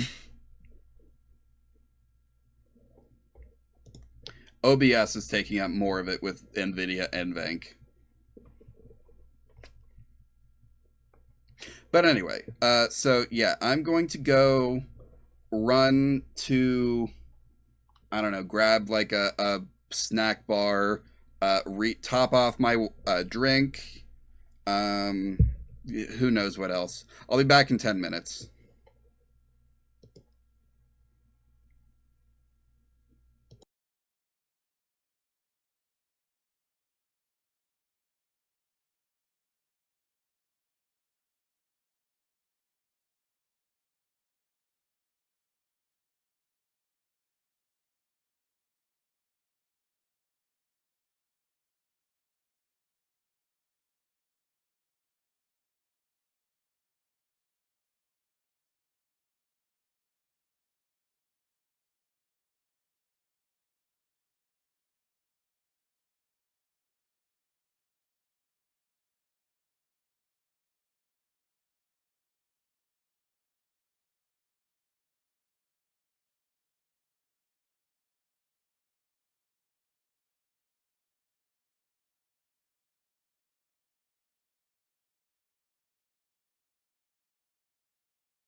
And we're back. So, um, yeah, we got until 10 o'clock, so we'll be fine here. I don't. I still want to try and get like at least a follow alert made. That would be nice. But we'll see what we can do. So first off, let's turn our reference back on, and at least copy our general shape here, right?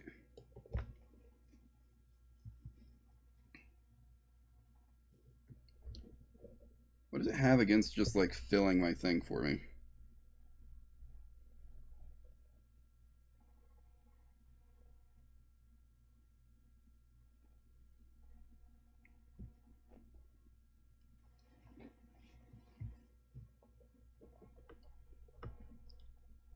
Can't just fill that for me, I guess. Whatever.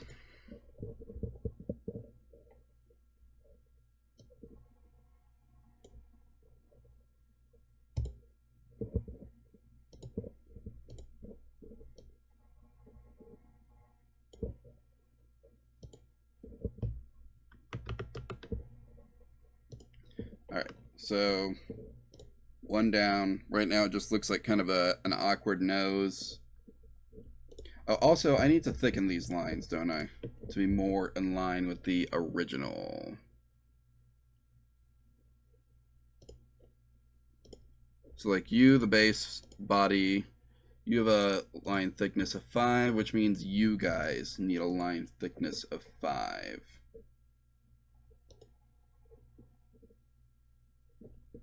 Can I not edit these without grouping them?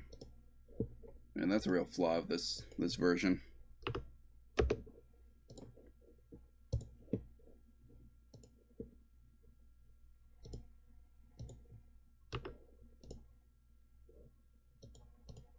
Wait, did that not save? Over here? That's weird. Anyway.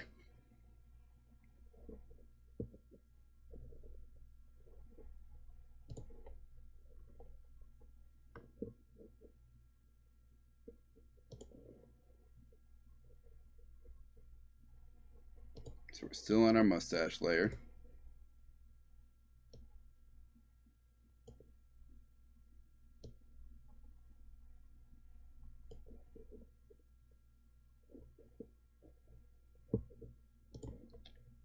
Let's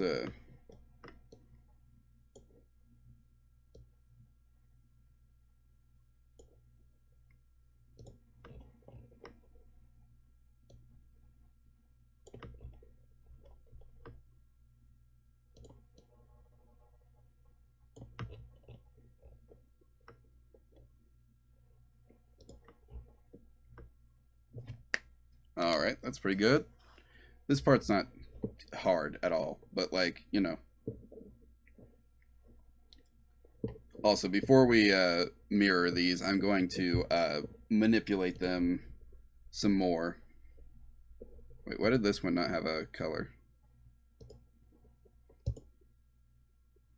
Please color in my boys. Color in my tentacles, please. My tentacles deserve color.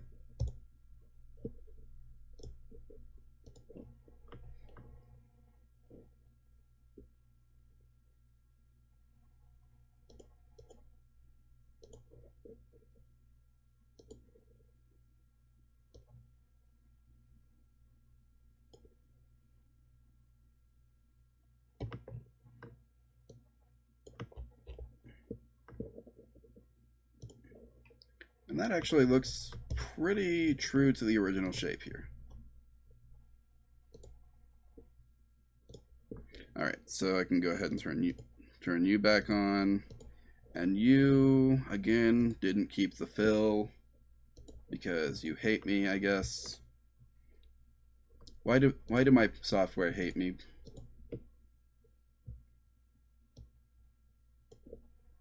Also, let's go ahead and turn you off.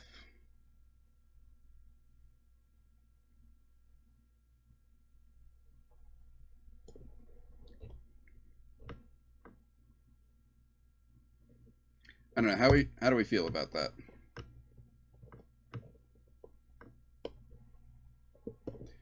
think I got a... Which one is it?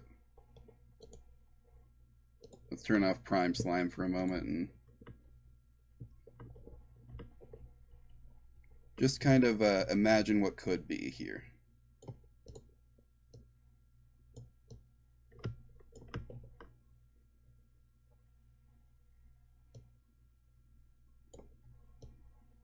We'll turn it back on, don't worry.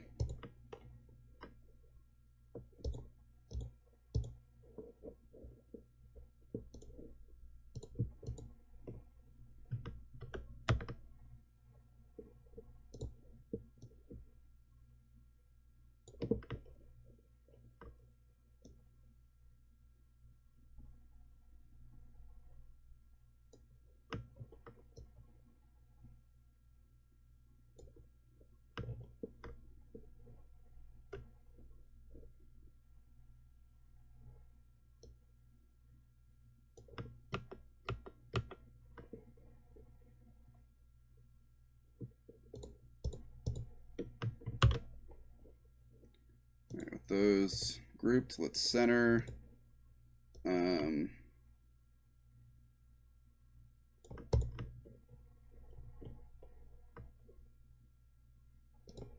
feel like they still need to be longer. There we go. And let's turn Prime Slime back on.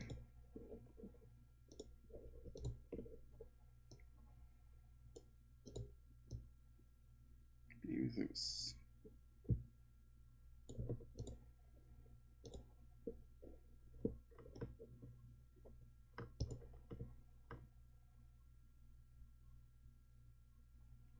I'm not sure how I feel about that. I feel like the middle ones need to be...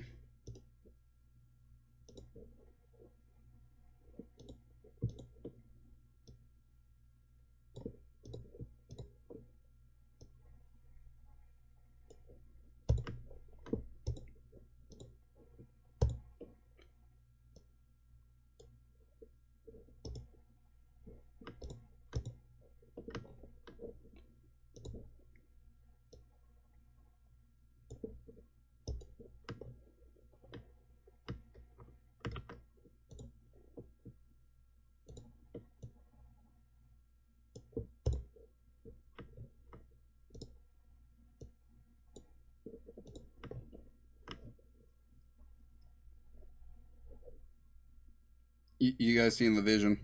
I hope you're seeing the vision.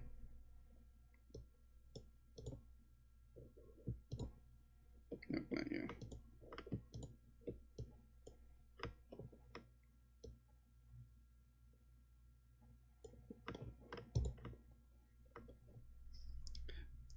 There, that's not too bad.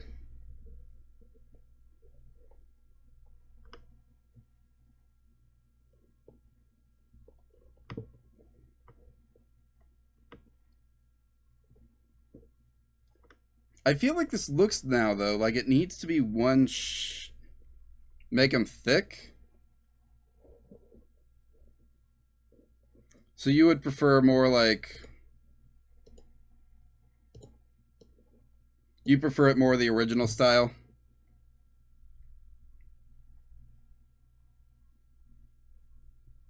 I kind of do too, honestly. Like I thought this was a good thing to explore, maybe, because again, where is it?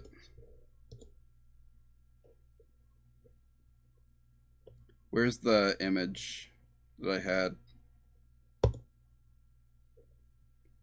This is not going to get me back my fusion. No, we're going to have to make him again. Actually, no, I don't, because I've got that file right here. I just remembered. Why did it full screen it?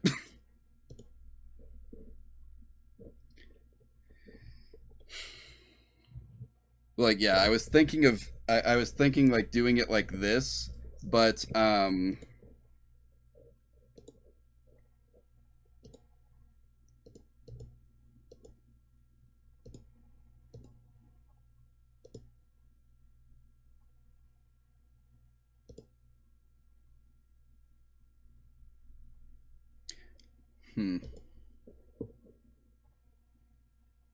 maybe, what if we just grab this whole layer here?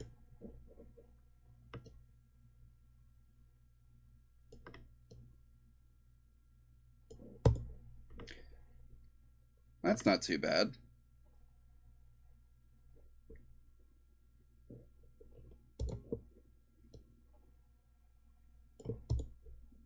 Lower that a bit. Lower, where's this one? There's this one. Lower that one a bit. And then lower you just a little bit. No, you were in place for a reason.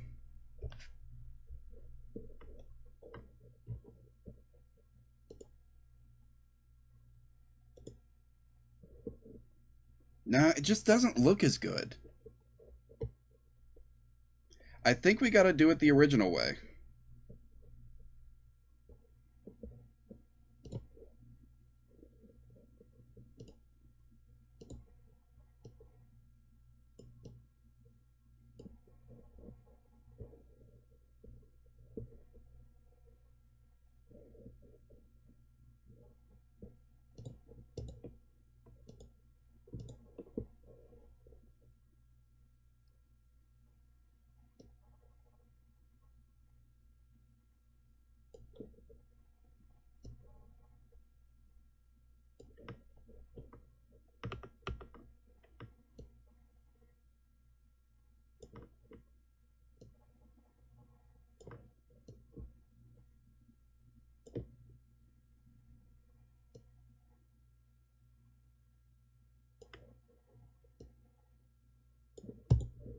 Yeah.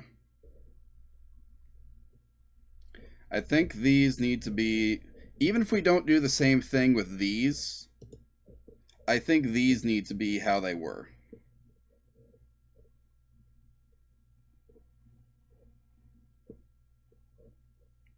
And I'm half tempted to restart with these. Yeah, I think we should.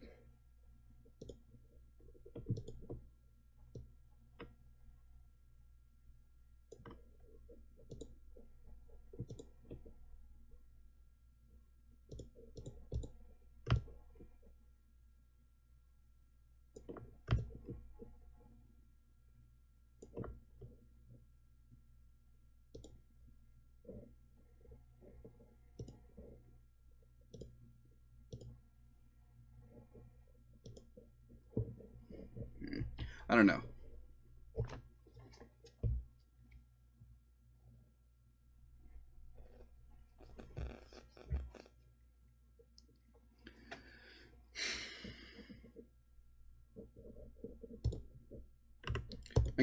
I'm gonna restart these, I think. You come back.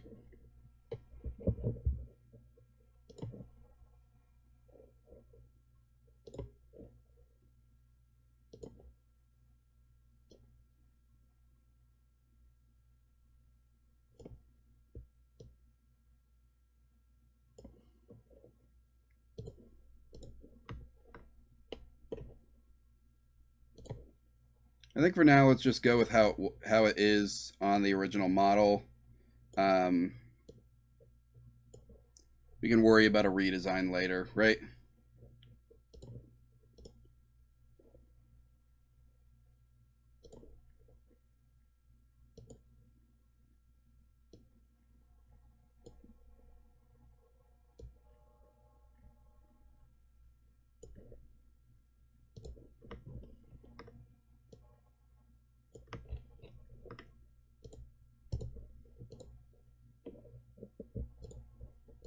Why are you down here?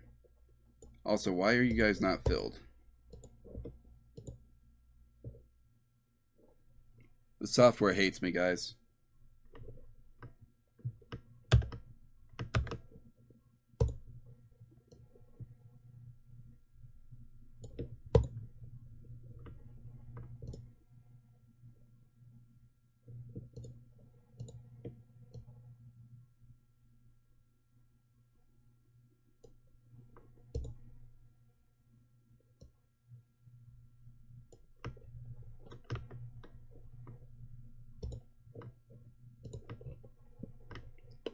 That's not too bad. I kind of want to just a little lower. There we go.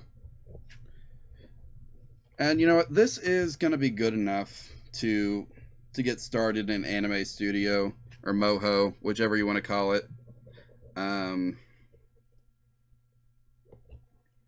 Again, I kind of think I have to undo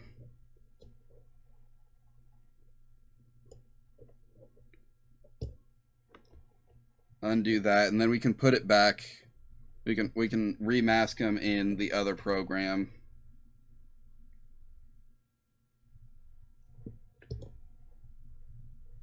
So let's go ahead and save this.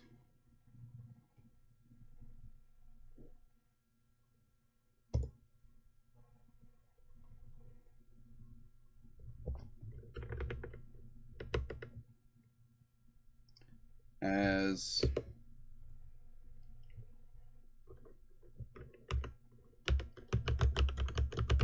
Omammer Simplified. Because this Omammer is for non-live 2D animation, for vector animation. Yep, nothing will be rasterized, and hit the exports. Got our SVG. Now let's go back into Moho, and this time, hopefully we can actually, you know, do some animating. What's our startup animation this time?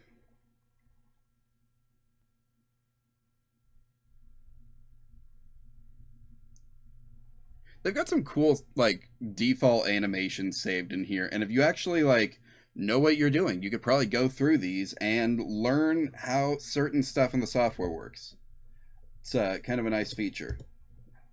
I'm not that good yet, though. I'm learning, I promise. But like, I'm also trying to do a lot of. I've got a lot of stuff going at the same time here. So start first things first.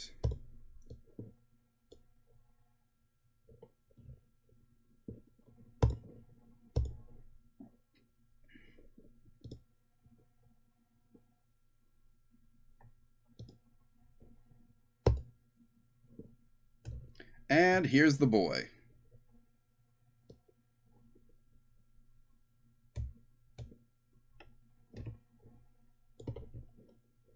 Now let's go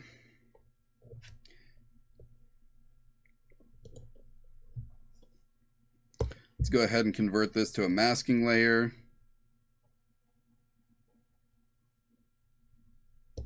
Inside bottom layer, and boom, there we go. Now we just got to fix one thing in here. Exclude strokes, and okay, we're good. Now we have an Omammer we can work with in this program.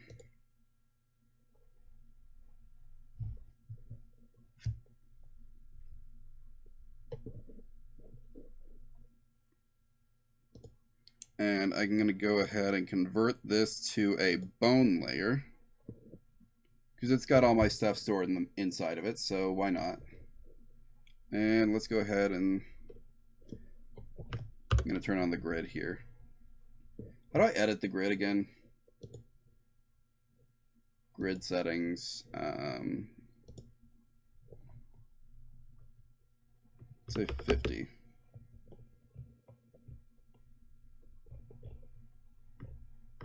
I want one bone just like right here at the base. Just like one point. And this is going to be our root.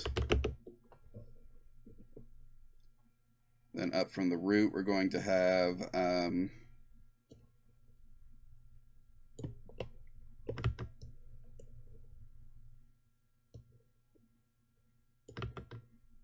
actually, wait, I need to make this longer.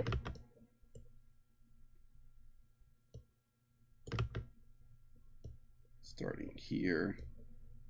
And going up to, I'd say about here, probably. Maybe here. Let's say there. And then from here up to the top of the head.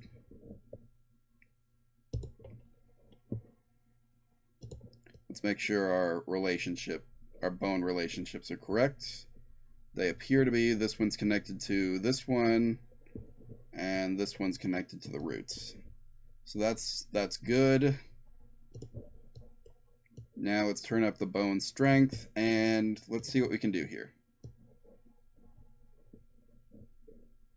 So we're going to need to set individual points within each of these to correspond to stuff on here. The bone strength isn't really going to help us much, I don't think.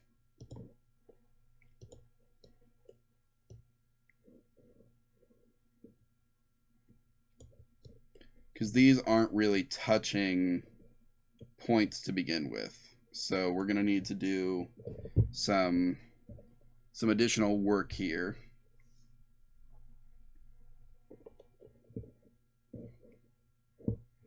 Also, I want to kind of grab this layer and move it down.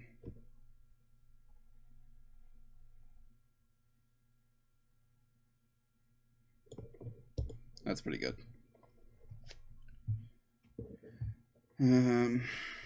Now,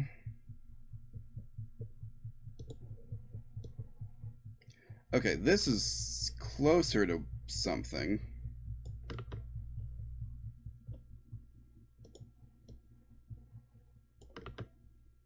I think the root bone is kind of unnecessary.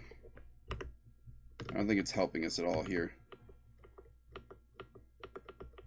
I'm going to restart this from the beginning.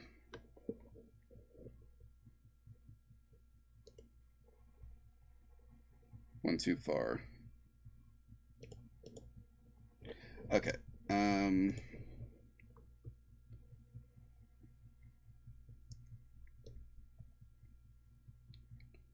So we'll just make this our root bone. That's fine. And then we need to set this one's constraints so that it can't move quite so much.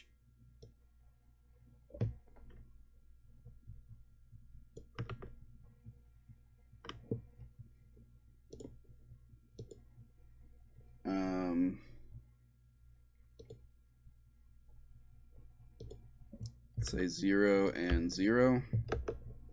So now this one can't move. So anything tied to that bone can't move anymore. We've got some points that are... So that's what I'm saying. We're going to have to go through layer by layer and set which points are actually tied to each bone, because we've got some points that we don't want that are tied to our top bone here.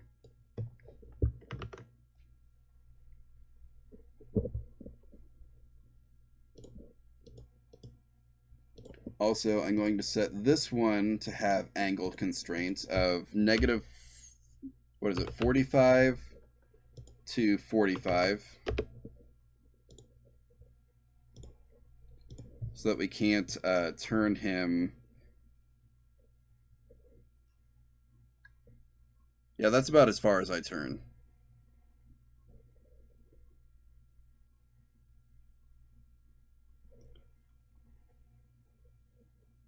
Looks different when he does it because the automatic bones work different here.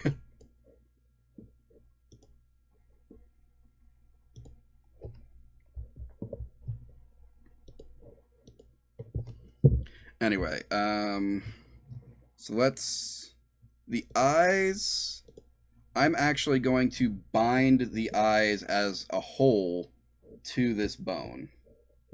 So we're going to select this bone, and then with the eye layer selected, we are going to say bind layer, and we're going to select this bone. Then we're going to do the same thing over here. Select bind layer, and select this bone. So now, when we come back to our main skeleton here and do this, the bones don't get, the eyes don't get warped. because we don't actually want to warp the eyes. And I'm probably going to have to come through later, add another bone to make it so that I can move the eyeballs, or the pupils, so that he can turn left and right, but that's future Omamer's problem.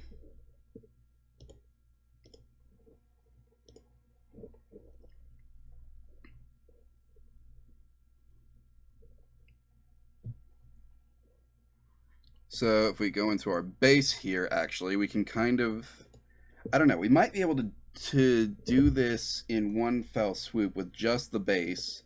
If I select just the points that are up here, go down here and say, no, not Vitruvian, what is it? Bind points. Select those points. Yeah, these are the points I've got selected. And then we say, and this is the bone that's selected. So bind points.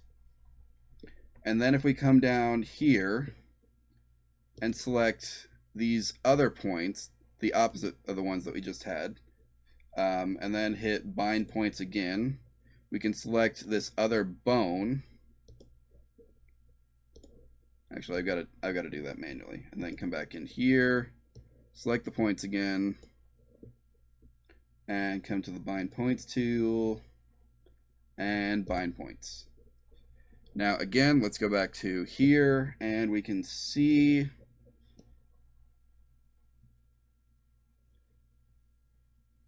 so we have some issues, obviously. I probably should bind this point right here to the head. And we still need to go through and individually fix each of these layers, so that they probably bind the whole layer to this bone, because these aren't supposed to move. At least not this much. These down here shouldn't move at all. This one should not be warping quite so much. So we need to, like, I don't know, bind the center points and leave the others out. But anyway, let's go back in here. Let me unanimate here. Go back to the body. Select just this point. Go to bind points. Actually, go to select bone first. Make sure this bone is selected, B2. Go to bind points. Select this point. And bind point. Now, I think, actually, I should be able to test it right in here.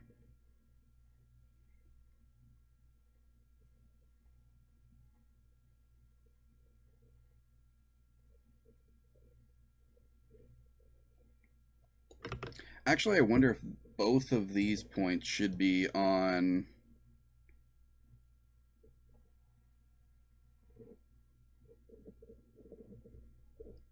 this bone.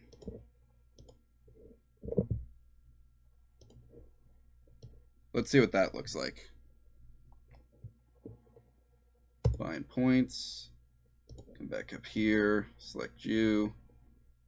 And that's actually a lot closer to what we want.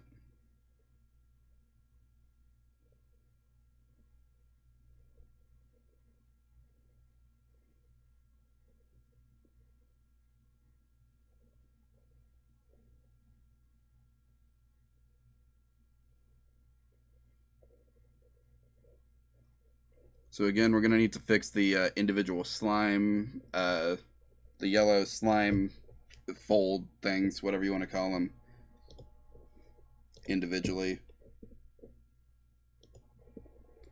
as well. But the mustache is probably fine for now. It's not going to do what my mustache does unless, but I'm going to have to create a, what's it called? Where is it?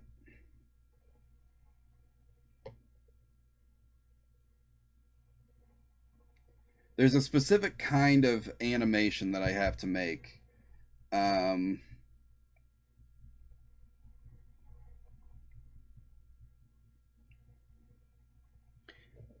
It's I forget how to set it up, but Smart bone dial, that's what it's called. So I can't do it to this one because this one's already got like points bound to it. But like if I had a bone that was just like hanging off over here in space, then I could make it so that it was a child of this one, and whenever this one moved, it would move, and then I could manually adjust these so that they behave more like mine. Like, but that is not really gonna be necessary, I think. For also, I kind of want to. One moment. Let's go back to here. I want to change your constraints so that it's more like negative 30 and 30, which is less than I can do, but I think it's going to make animating it a little easier. There's less that goes wrong with these things.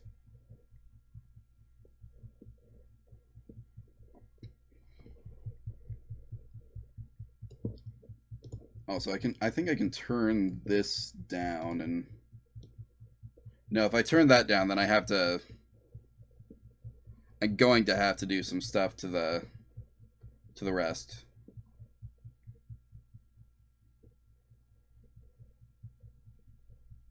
I mean that creates kind of a cool effect, but it's not um, what we want really.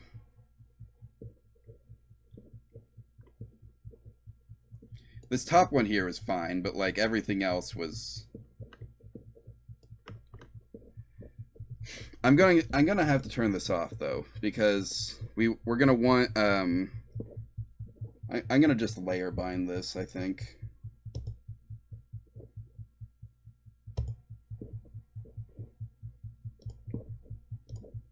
Come back up here, and yeah, that's doing what we want it to do.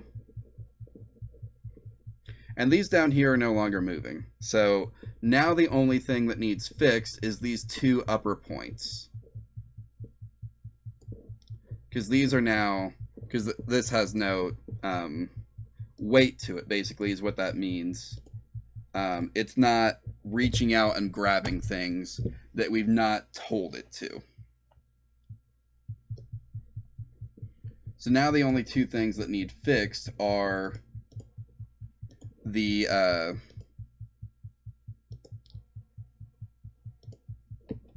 are this one, and we're gonna do a point bind for this because actually a layer bind would do the job.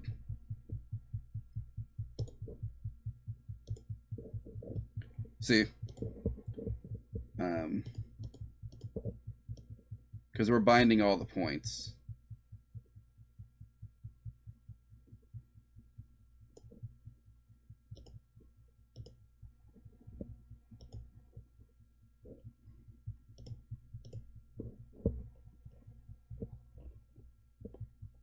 So now, which one?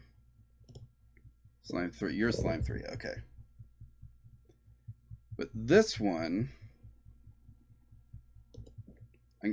I'm gonna have to experiment. I'm gonna try binding layer first. All right, let's see what happens now that layer's bound. Okay, that actually.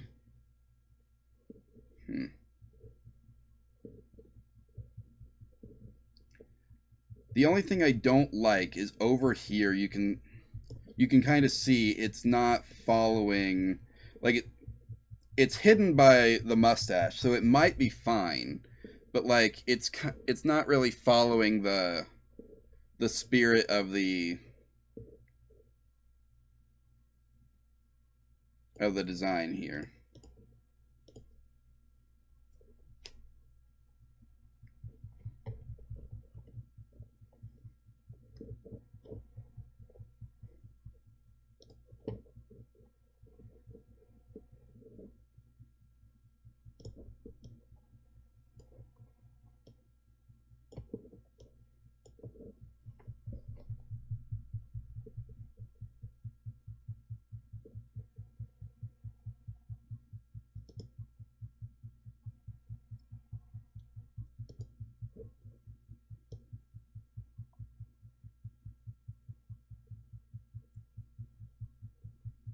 Yeah, I think I'm gonna unbind this layer.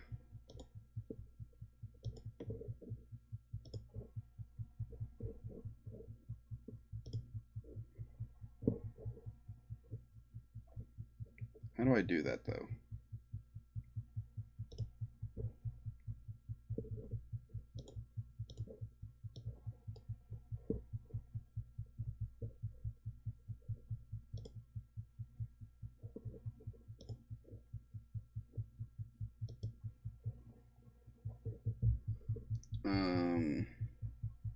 I can't remember how to unbind points.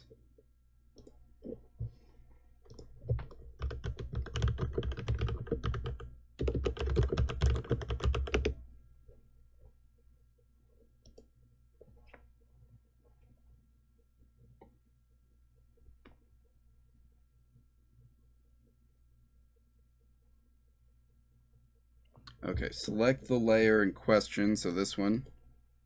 Um,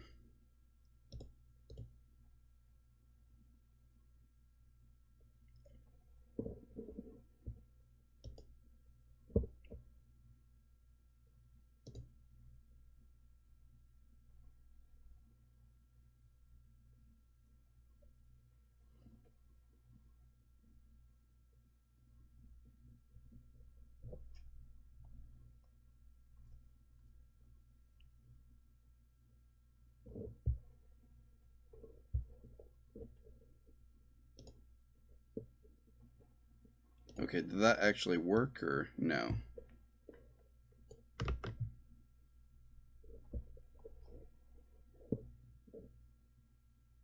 For this one, I might actually want this bone to have weight,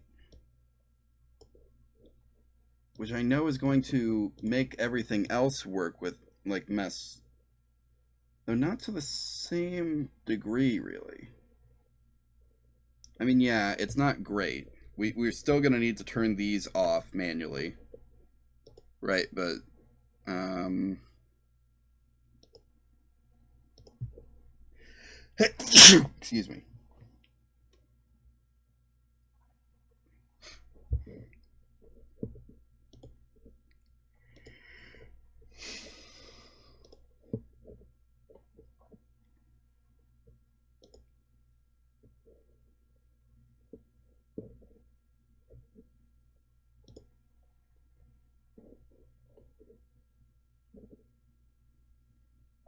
Oh, that's resetting the angle and stuff. We don't want that.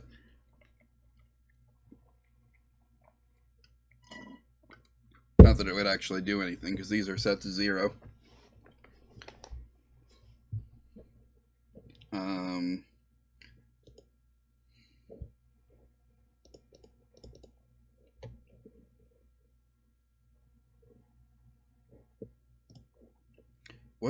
I don't know what it means here. One moment, let me show you what I'm working with here. So like this guy is saying, when I run into a binding puzzle, I find it's quicker and easier to reset the binding to the broken layers. To do this, just select the layers in question and choose reset all bone rigging. I don't see that as an option here, unless it's... Here we go. It's under the bone settings. So let's try and move this now. No, that's not good either, because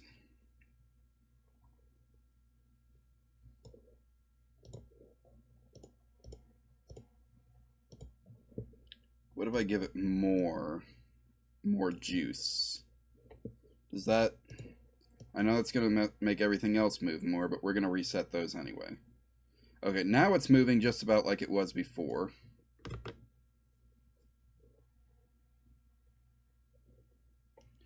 I feel like I wish I could take this bone. I know I can't because it's already got stuff on it, but I wish I could smart bone it.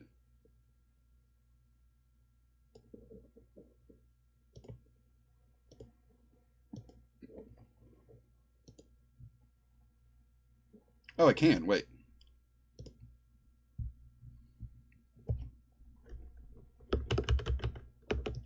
Okay, so we're gonna... Wait, I forgot to uncheck something, because I gotta undo that. Smart bone dial. And we're gonna turn off separate actions. So now what I can do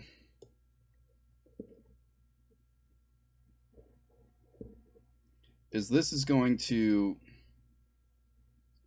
Oh, I've made a mistake. I forgot one more thing I need to do.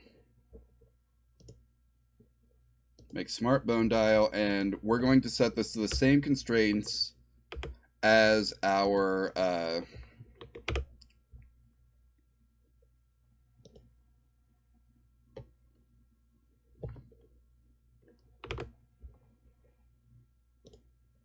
we're going to set this to the same constraints as our guy so that we can... Wait, it's not... Crap. I messed up again. It's not 50, it's 48 because we're working at 24 frames a second. So now you can see that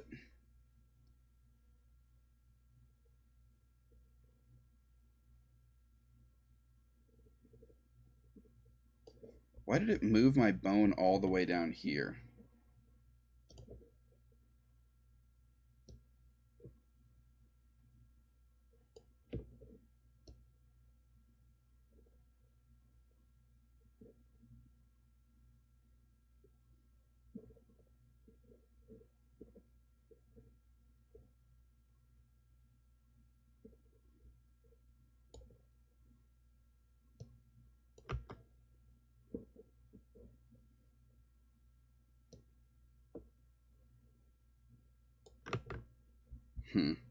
I hate it when it does this. Okay, we're not...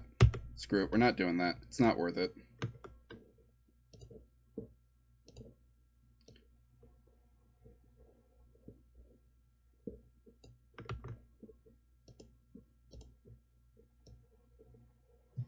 Let's just go back and... So we've got something here that if we just kind of accept that it's gonna have a little bit of an issue with it, that's going to be mostly covered by the it's going to be mostly covered by the mustache anyway, so we're not even really going to see it. And then we come back to the main thing here and turn this back down. And we've got a good rig.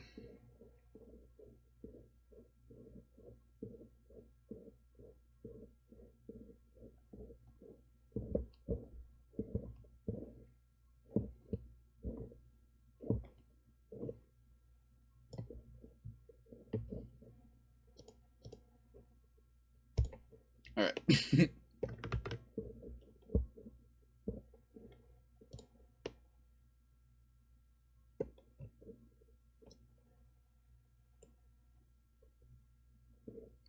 All right, let's where's the preview button? So here's what he looks like right now. What is the resolution on this? 720. Let's turn this up to... I don't need 4K Ultra. This'll do.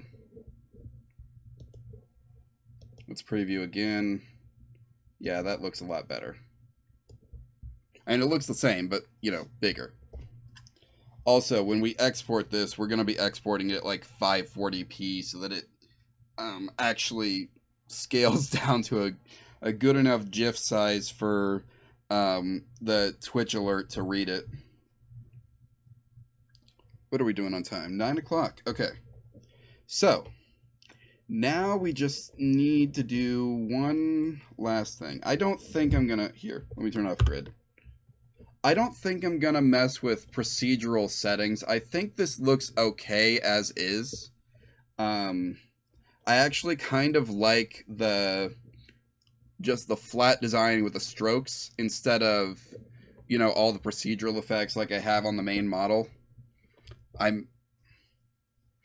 might actually it might be fun to put this through Live 2D. it might be fun to put this through Live 2D on a stream. It would at least give, if nothing else, it would give me a chance um, to practice redoing these things, these tentacles here, for more articulate mouth movement, more precise, more good.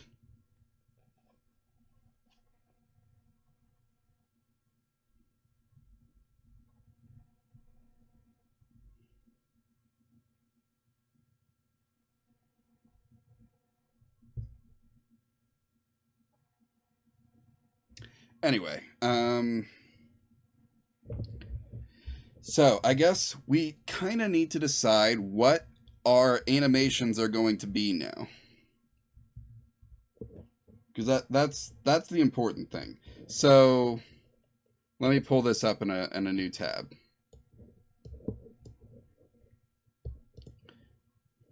Oops, I didn't mean to do that.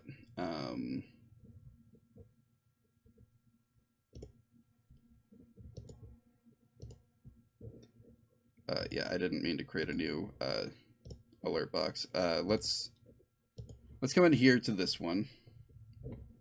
So this is all just like the default Twitch alerts. I have changed a few things, like the text on this was originally purple. I made it yellow to improve readability. Some stuff like that, but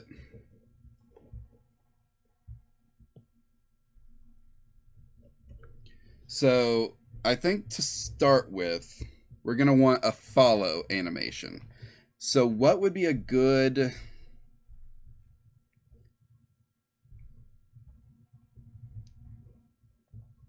What would be a good follow alert for Omammer? I'm kind of thinking like I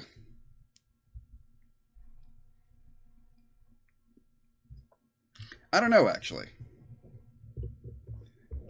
Also, I kind of want to, before we do any actual animation in here, I kind of want to come in and adjust the timeline to simplify this so we're not working at 24 frames a second. We'll be animating on 2, so we're working at 12 frames a second.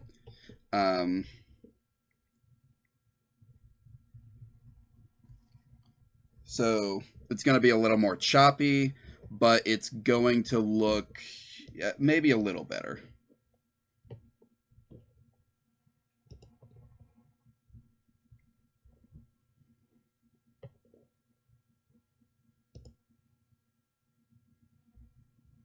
And then we'll need to, of course, come up with a sound effect. Though I might have to do the sound effect for this on the other computer, because I have a massive audio library of loops and whatnot over there. And there's one that's is a combination like audio library of like pre-made loops and a sound font.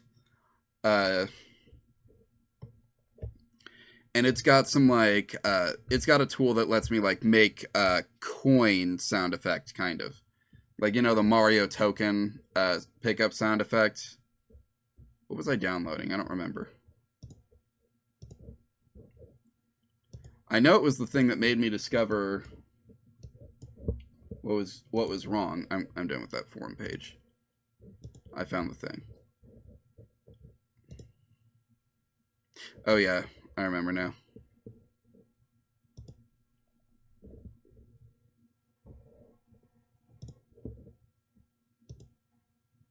Let's go ahead and save and close that. We're done in there.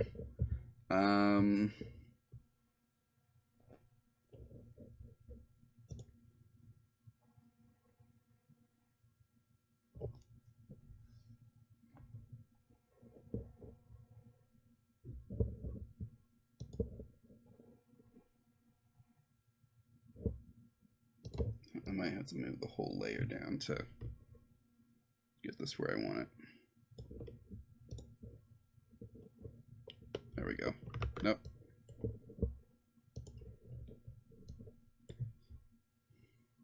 So I don't know how well you can see it, but we've got this kind of blue outline here, that's our frame.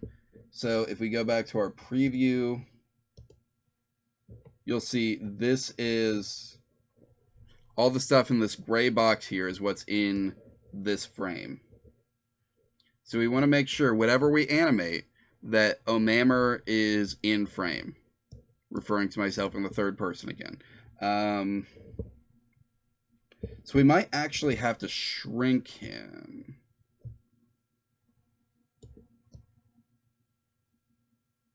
To fit, you know?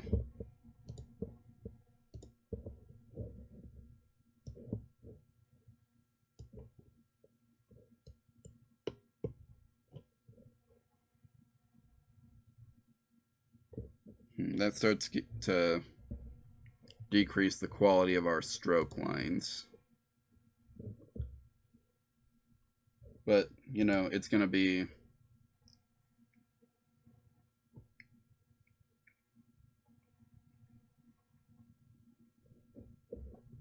not much we can do about that. There might be, actually, there might be something if there's like a weird default. Doesn't look like there is. Looks like we're good.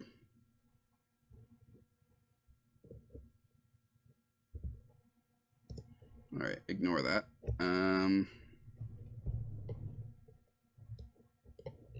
Also, you can see here that this is totally lossless, so we don't have to worry about on this. Also, you can kind of see these lines here, but don't worry about that. They're not visible on the end result. So anyway, this is going to be our Omammer that we're working with.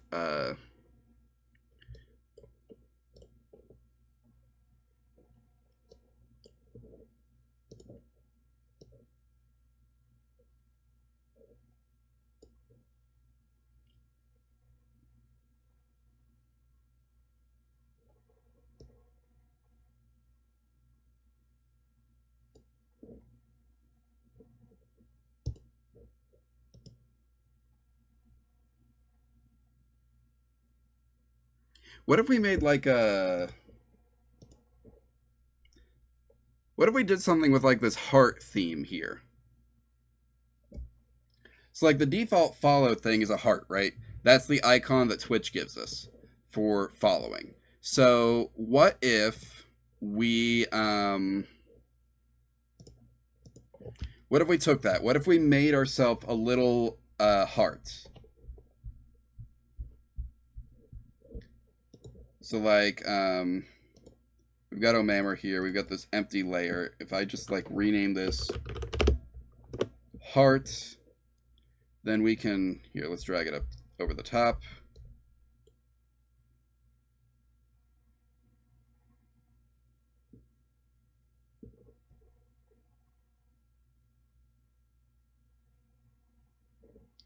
We can do this thing where like, let's just draw a heart real quick.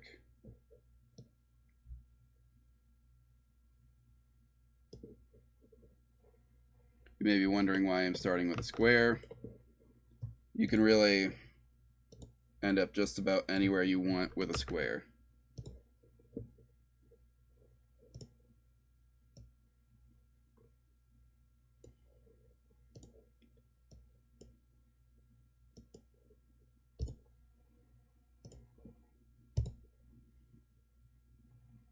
So you look at that, we're already almost to a heart.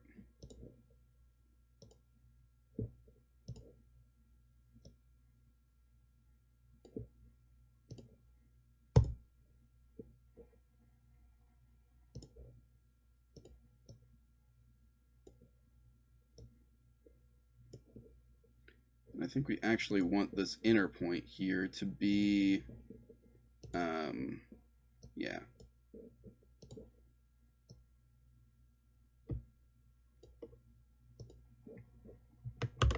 Let's turn on grid, because if I snap these to the grid, then I can kind of make sure they're evenly placed.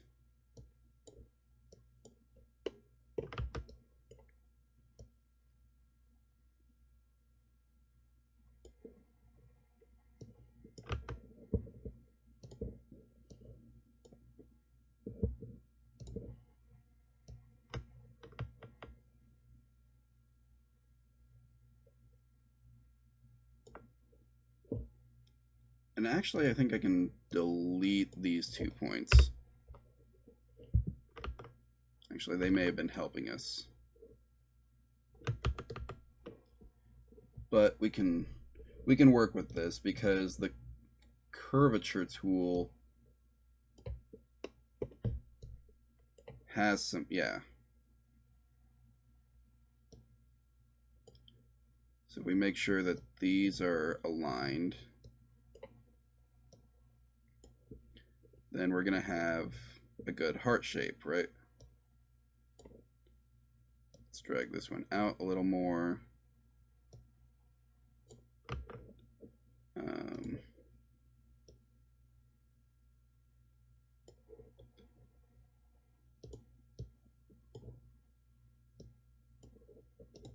And there's sort of a heart.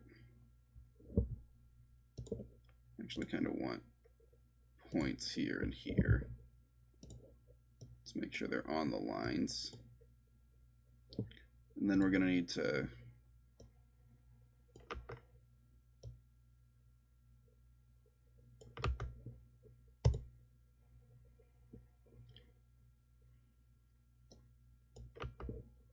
first off, let's move these up one.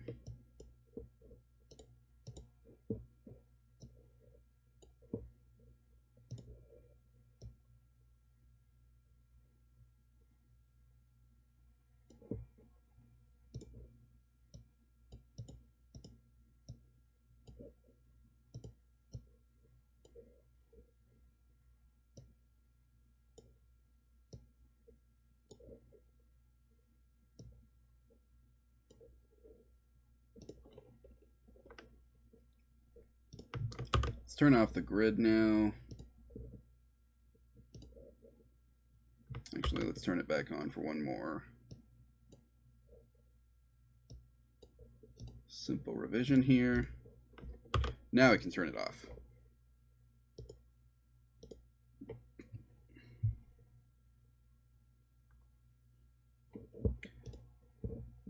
Now that that's not bound by anything, we can kind of resize it. And I want to go in now to the stroke and fill settings of it. And let's actually make this like a 10. I'm going to play with this a little more, adjust the strength of this. But first we need to make it red. So now come back out here. And we can kind of... Actually, what if we made it... Nah, let's leave it as it is. And now we can make some variable line width on it by selecting individual points.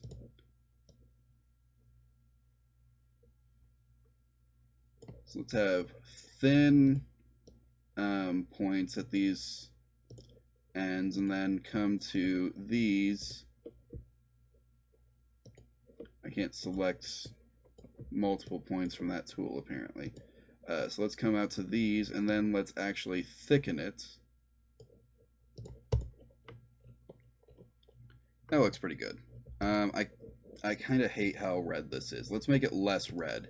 Let's kind of turn it maybe not quite so pink.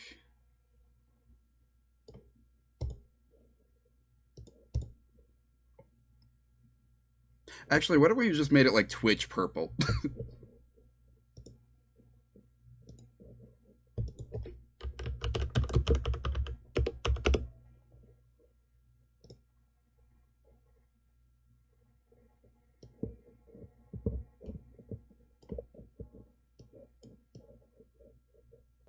Sorry, I've only got 2 screens, so I'm used to working with 3. Yeah, this is another reason I want to move the good computer over to the good table to do good work on at this point. I just got an email. It's telling me that I logged into Twitter, which is true. I did log into Twitter about 5 minutes ago. Actually, it was an hour ago. That email is like super delayed. Should probably check and make sure it's not like another login. Nope, it's not.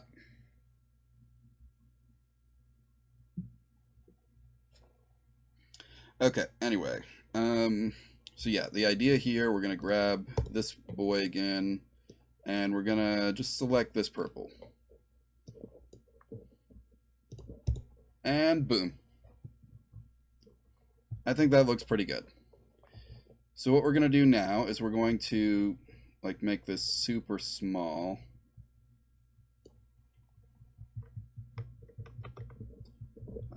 I really wish there was a way to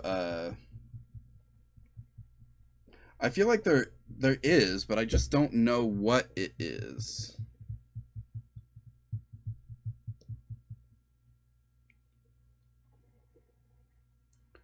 I mean, this is going to happen so fast anyway that it's probably not going to matter.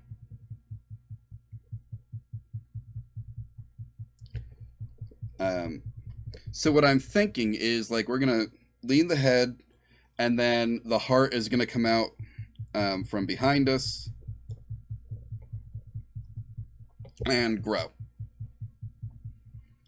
So like let's start with this like super small, probably rotated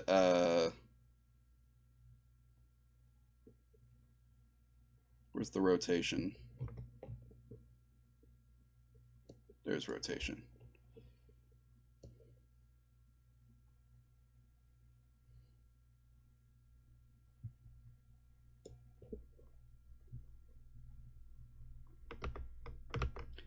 Actually, it would be better to do this at the layer level.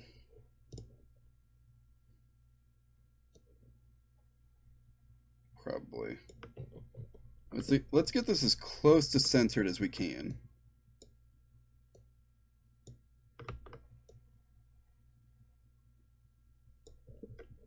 Then come in here to layer, and yeah, now we can just edit, move it as a layer instead of trying to manipulate individual points.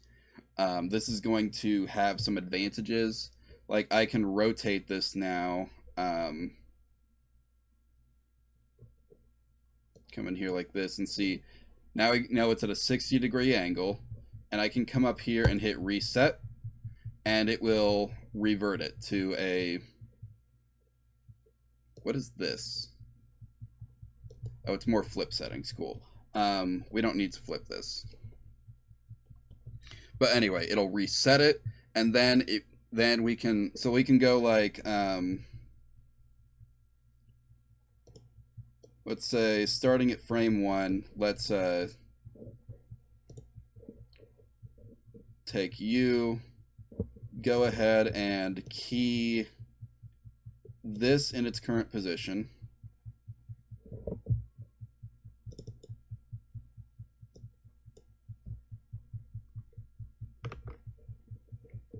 Why is it not animating? So we come back here, boom, no problem. Go to frame 1, and I can't animate? But why? That doesn't make any sense.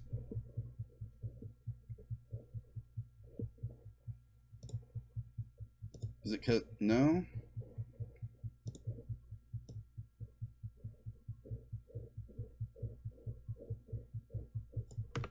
Is it because, whoops.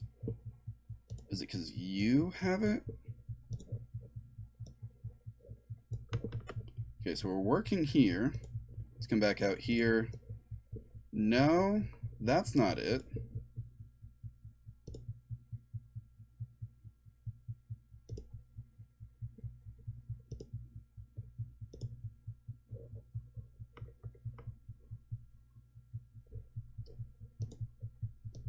One moment. I've had an issue, a weird issue in the past.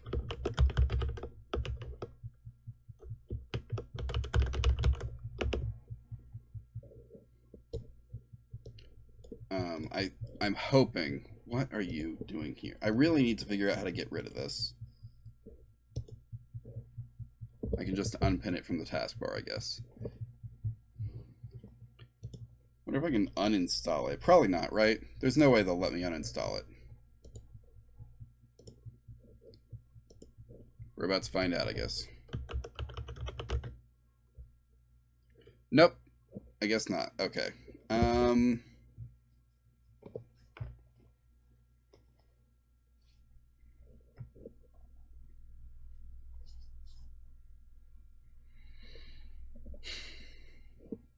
Heck. Okay. So it's saved. I'm going to close. You can go away too. So now I can reopen it.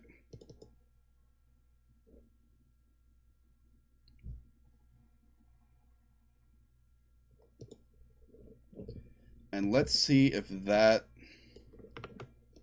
No, that's never the problem. Okay, yep, that's what I thought. So there's a weird glitch for some reason in Moho where after rigging a thing, you it won't there's a glitch. It won't actually animate. And I'm not 100% sure why, but I don't know. Maybe it's another reason that you should use Synfig instead.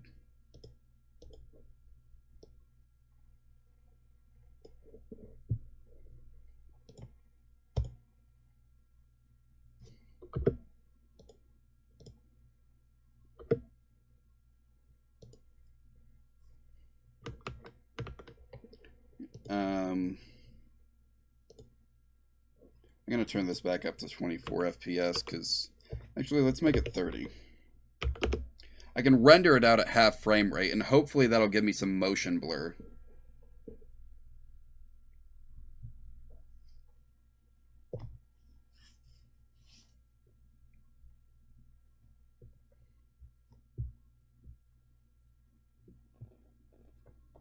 I've got a thunderstorm warning, so if my stream just suddenly dies, you'll know that's why.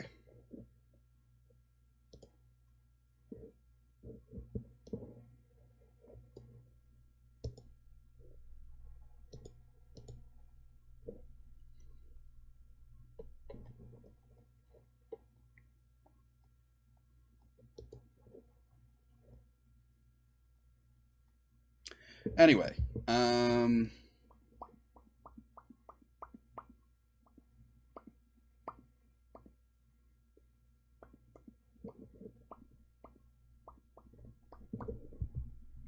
yeah, let's go ahead and animate.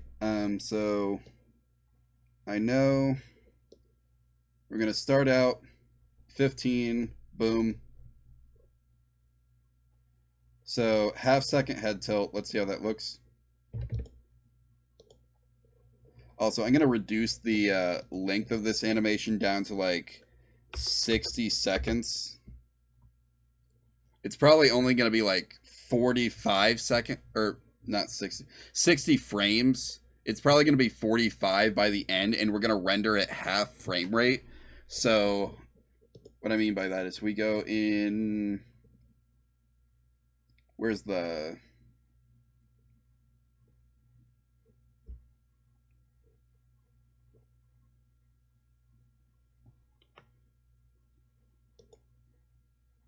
Is this it? No. Export animation. This is the button. So I can come in here and I can say render at half dimensions, render at half frame rate, and that'll give me a 960 by 540 animation played at 15 frames a second based on this 30 FPS animation. And hopefully that will look better. So we're also going to save this as an animated GIF by the end. So we're going to want dithering, transparency, and we want all that stuff on. I didn't mean to actually export that.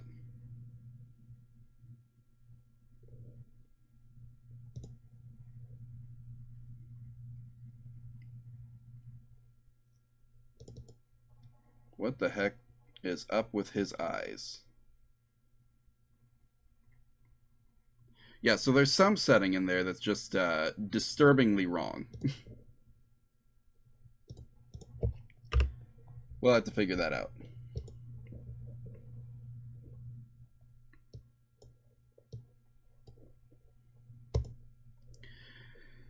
Anyway, so back to this for now. I might also have to do like render it out as a like as a series of PNGs and then use a another piece of software to save it as a GIF. Like I hate doing that, but sometimes it's necessary. I'm still peaking here, it looks like. Let's turn this down a little more. Down to like -5 decibels. Testing, testing, peak voice, peak voice. Okay. We're looking a lot better there. So anyway, I'm gonna key this here, and then at frame 45, we're gonna have him put his head back up. And I'm gonna do that by grabbing these frames, pressing Control V or C, and then coming back out here and Control V. And now, if we play this back,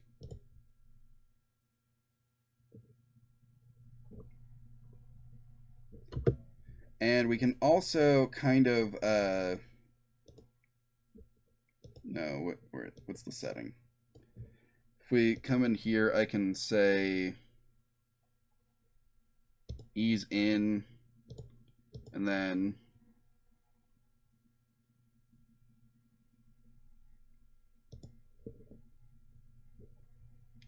or what is it? Ease in and out, maybe.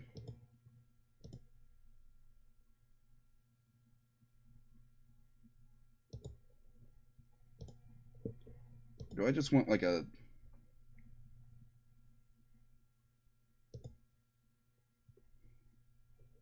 No, that's not it.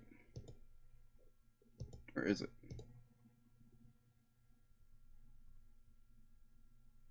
No, that we don't want that little bounce, but the speed is pretty good.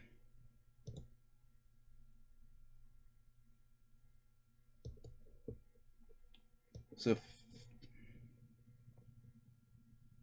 half a second I think is actually too long for this. Let's try 10 frames. Also, first, let's turn this back to smooth. And then same thing here, we're going to reduce this from 45 to 40.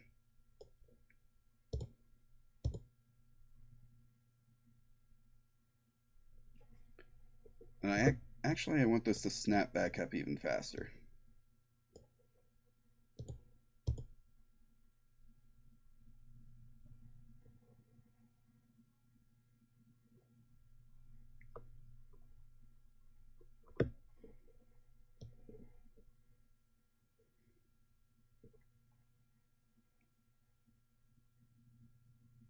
And then right here is where we want to start moving our heart.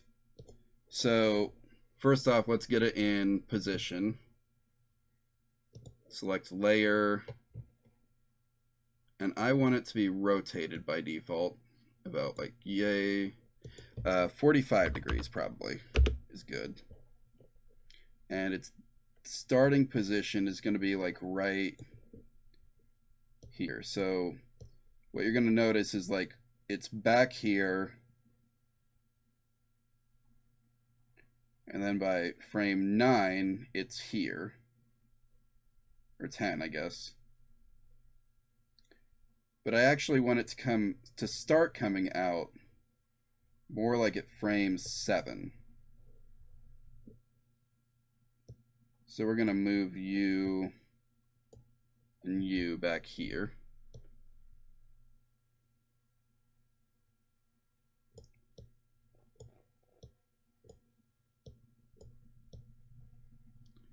So yeah, that's fine.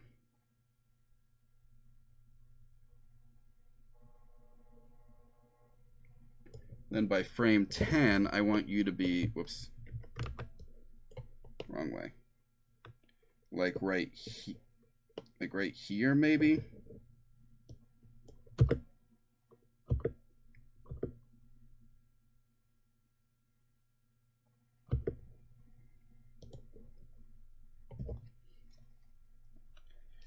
And then by frame 15, you're going to be way over here.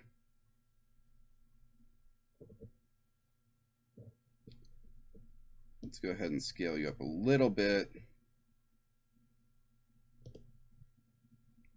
And by frame 30, let's reset. You're going to be over here a little bit more and scaled up a little bit. Why is it now that it's...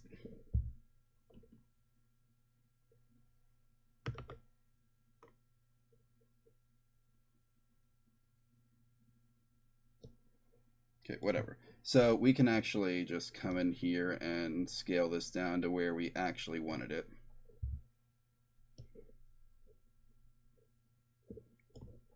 And let's see how that looks. It's a little slower than I want.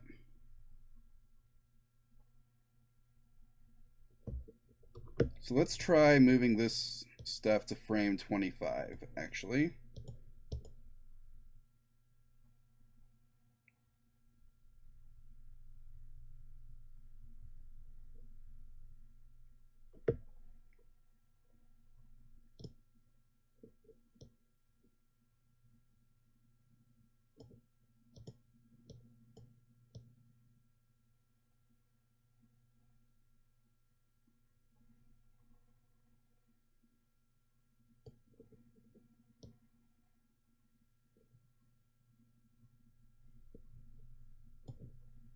Okay, let's see how that looks.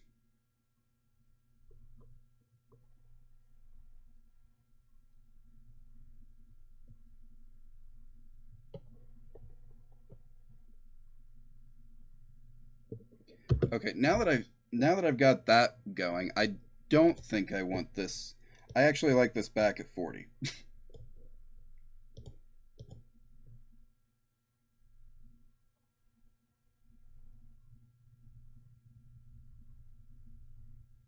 That's pretty good.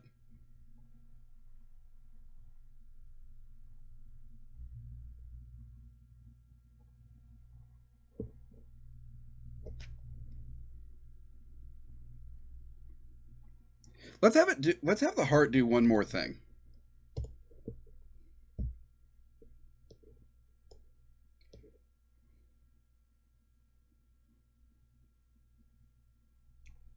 I think when he starts lifting his head up, let's have the heart spin in a circle. So we're gonna key your rotation right here.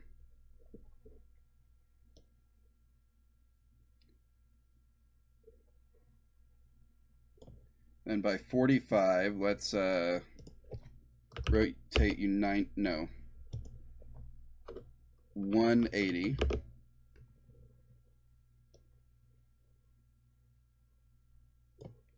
And then 360.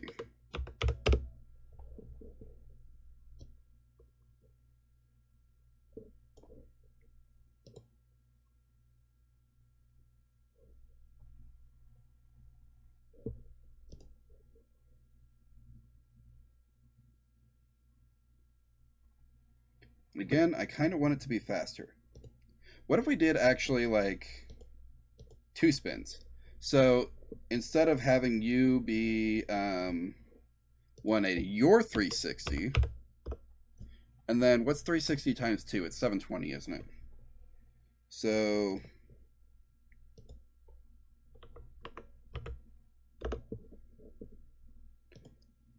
hopefully this will do what I think it does.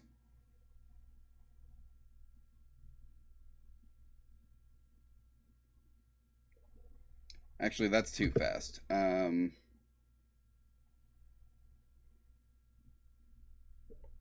Unless we speed the head back up.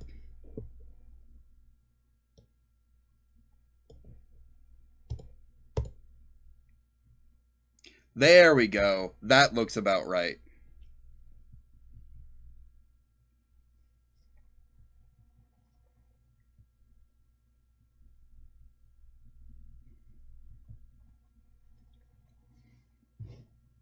Yep, I like that. I like that. That's good.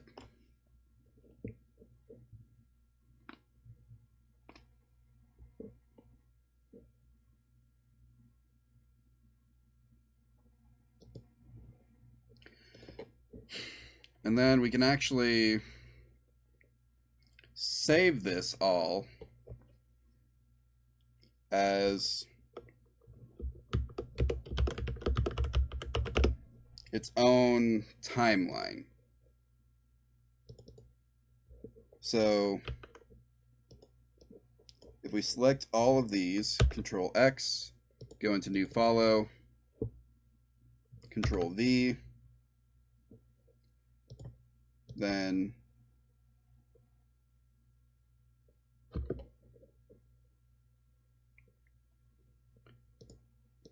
come back to the main timeline, select the heart, select all the frames, Control X.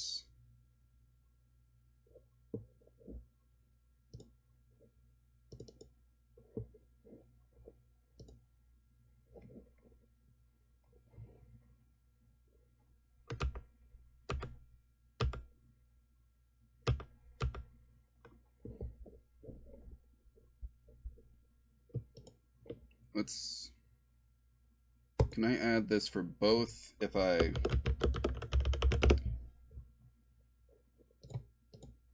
Okay, so yep, they're both on it. Nope. Now he's not on it.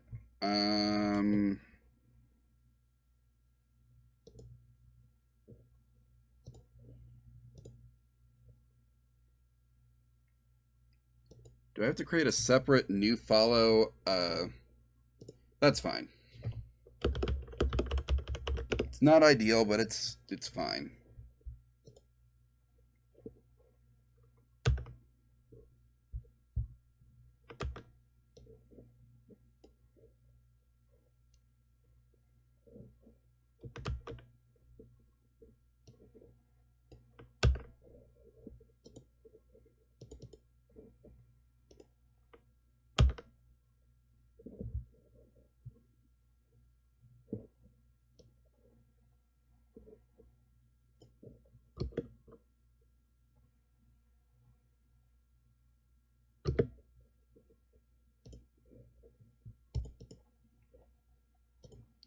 All right, I think we're gonna do it, boys.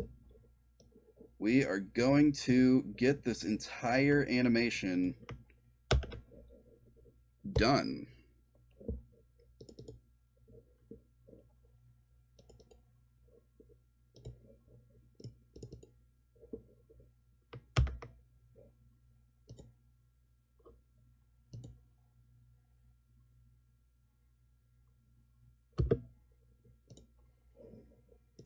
Then come back to the main timeline, and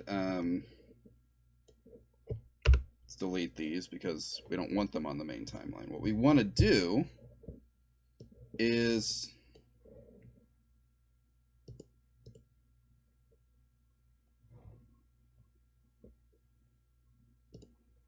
no.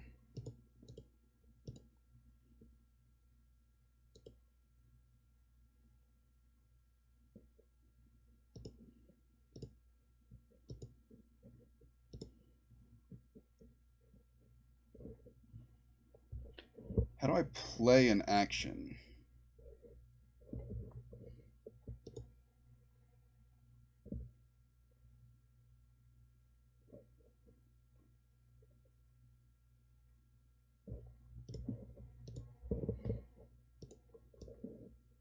Okay, so let's look this up.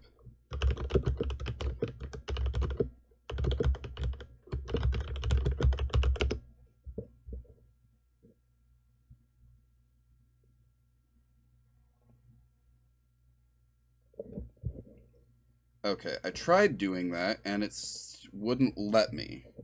So I think it's lying to me. But we're gonna try it again. Yeah, no, see, it's not gonna let me do that. Maybe it's because I'm on frame 0.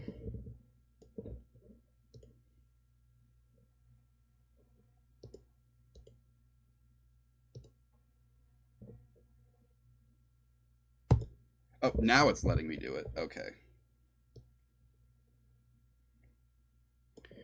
And then I gotta come up here and do the same thing for...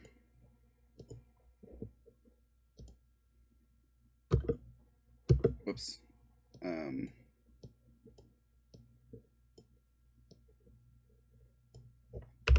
Let's go back to frame 1.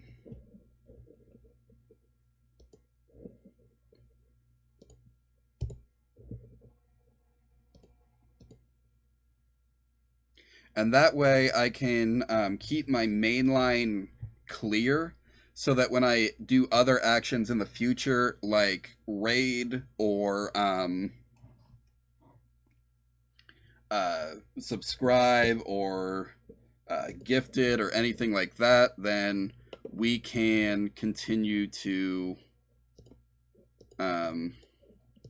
keep the stuff that we made while still being able to render out videos of other stuff. So let's go ahead and get ready to replace this.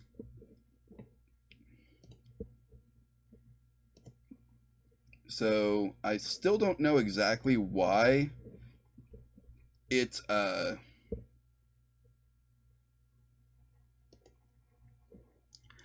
did that thing with the eyes that looks so bad. But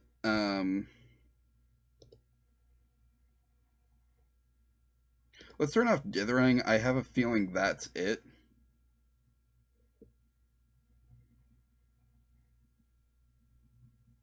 And if it's not, then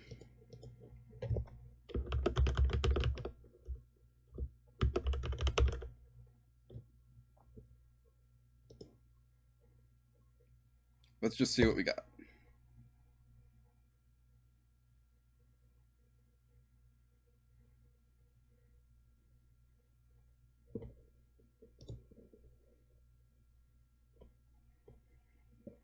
Omamer follow is what we're looking for. Where did it get put? Oh, here it is. And it's still got the cursed eyes. And the heart's purple. Or not purple.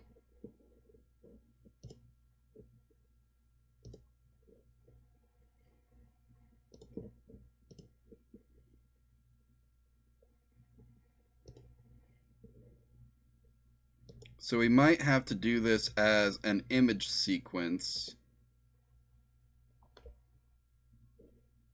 Hello?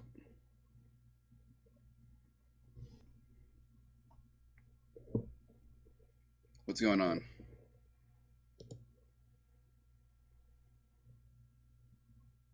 Did I lose my internet connection? It doesn't look like I did. Hello?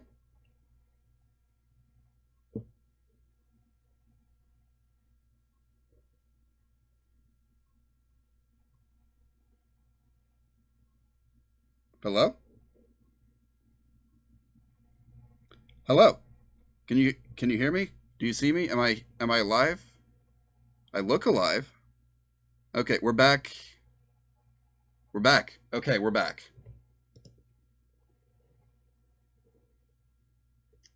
Yeah, that was weird. Anyway, we appear to be in I don't okay, so we got to leave dithering on. We have to have transparency. Maybe frame differencing. I forget how I did this cuz I made emotes for a friend a few years back. And I'm pretty sure I exported it straight from Moho.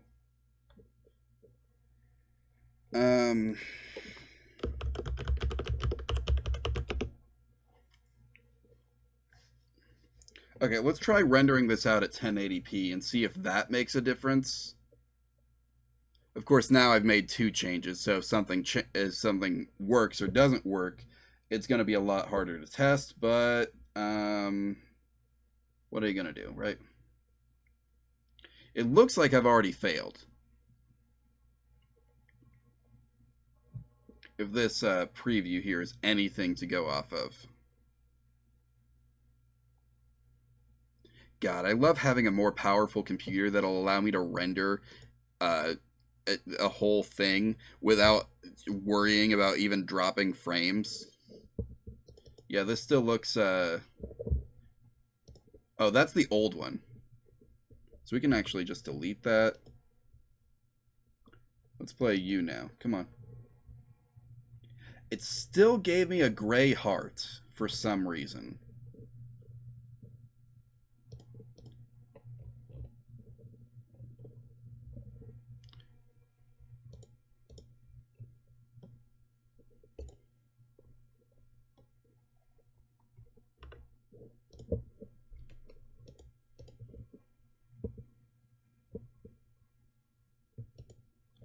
So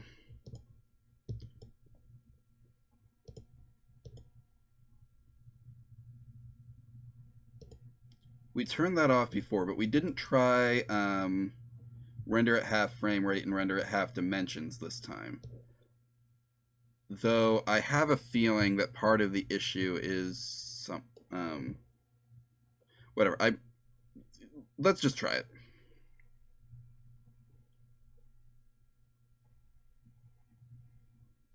Also, I'm going to turn this on.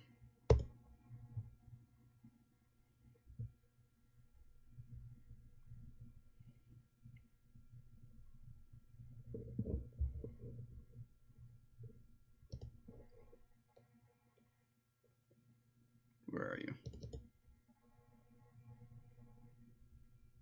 Okay, so something is...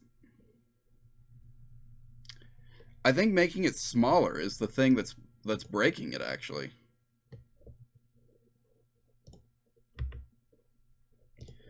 Okay,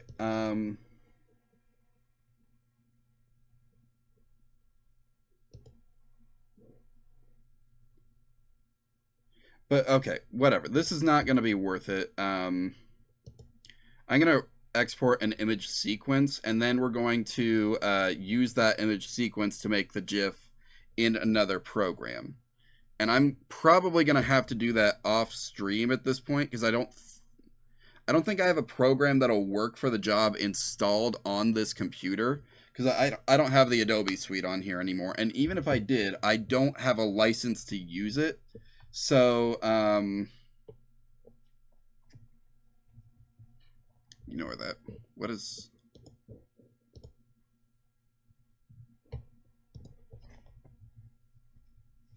Anyway. So we're going to do render at half frame rate, render with half dimensions, and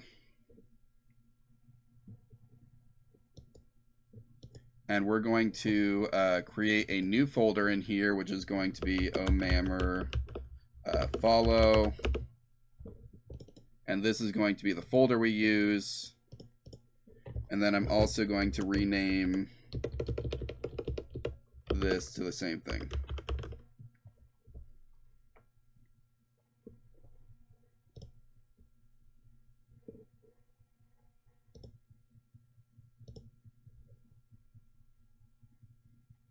And let's see what this gives us.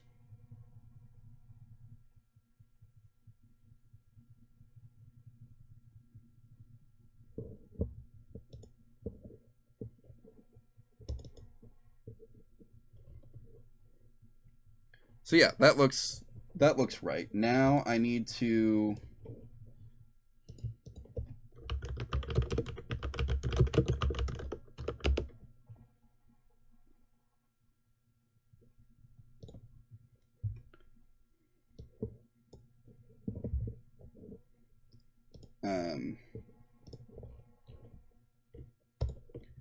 we're just going to use easy GIF.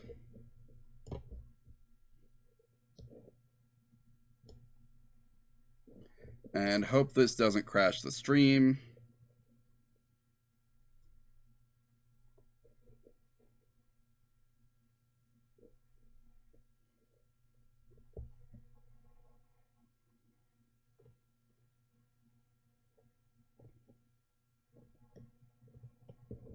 All right, let's see how this turns out just with the default settings.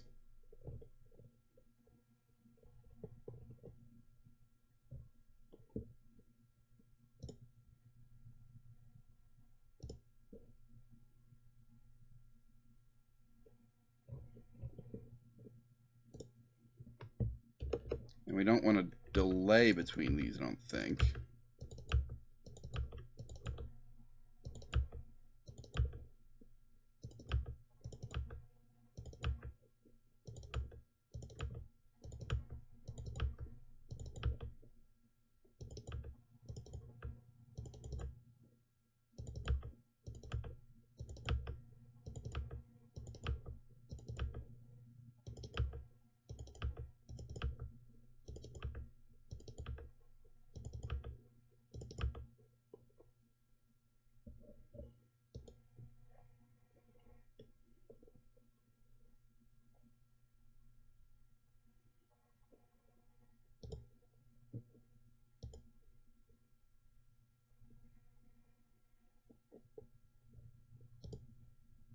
Alright, let's try this again. See if it looks any better.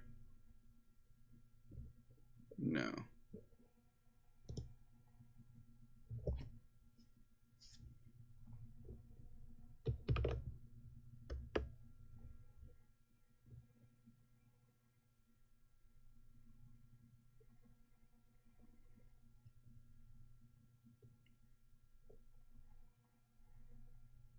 That's about what it's supposed to look like.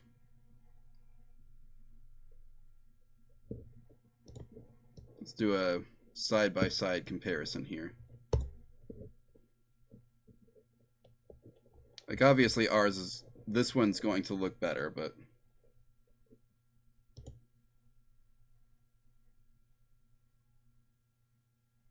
No, it's still not turning the head fast enough.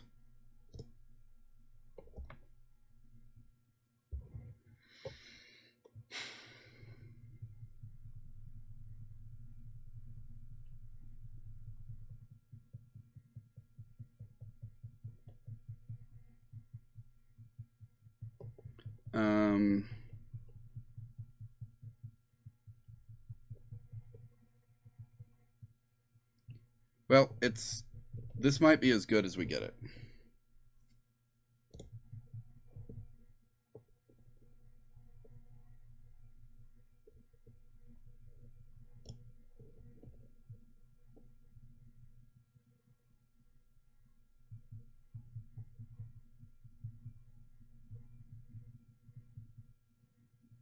Nope, that's too fast.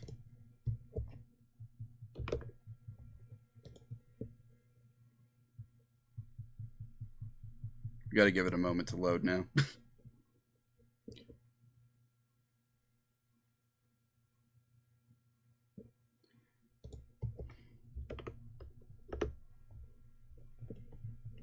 I feel like it's gonna be...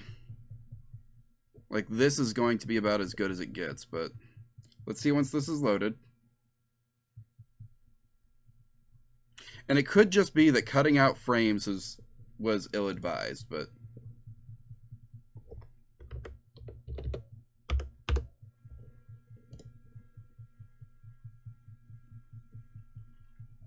Like, we might not be able to fix this one.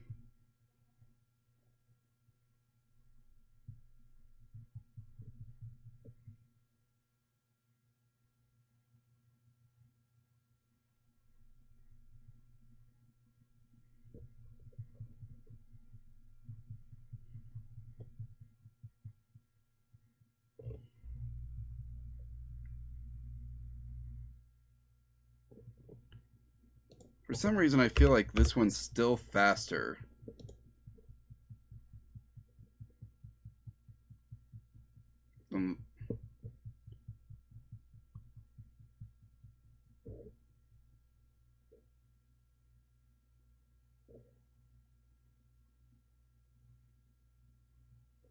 Okay, I see the problem here. It seems like there's supposed to be a few frames that are the exact same, and I think those are getting skipped.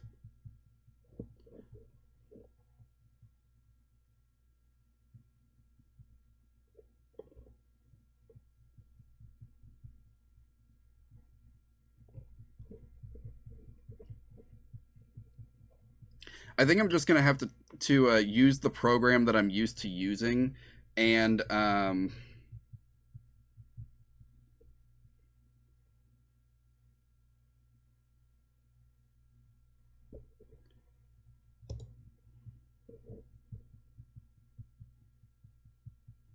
But for now, I think this one's our best result.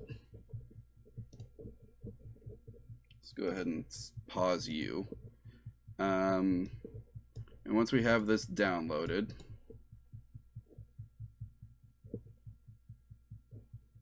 let's go ahead and see what this looks like. Not great.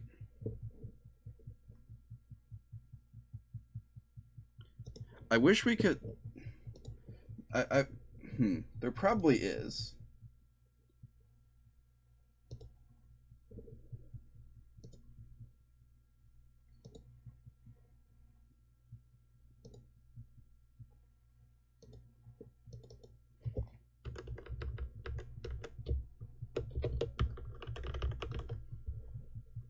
Render at half frame rate, render at half dimensions. I'm gonna have to delete all of these.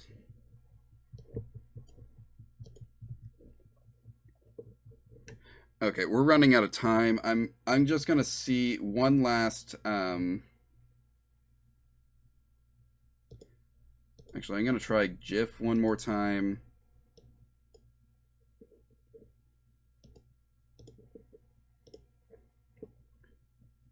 I feel like maybe if I don't reduce the dimensions, that maybe this will work. Obviously, I got to turn on transparency. And I might be totally wrong here, but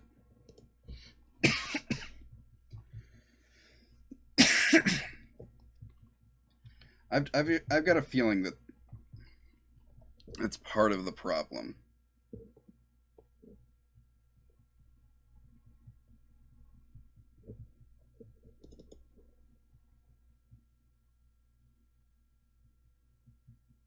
It's still gray.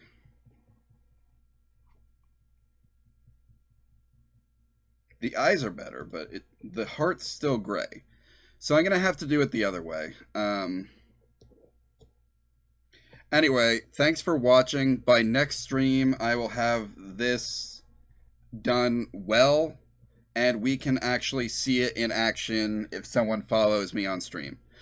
Thanks for watching tonight, though. When you see me again next, we will be back to Dragon Age. So, yeah. Thank you for watching. Thanks for enjoying the art. Remember, next Tuesday, I will not be streaming because I will be recording How to Make a Literal Cat in Your Favorite RPG. And, yeah, wait a minute. Is there anyone to raid tonight? Let's see.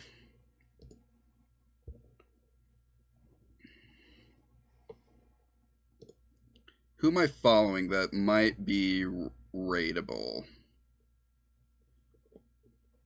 No one I'm following is even streaming. Well, none of my mutuals are.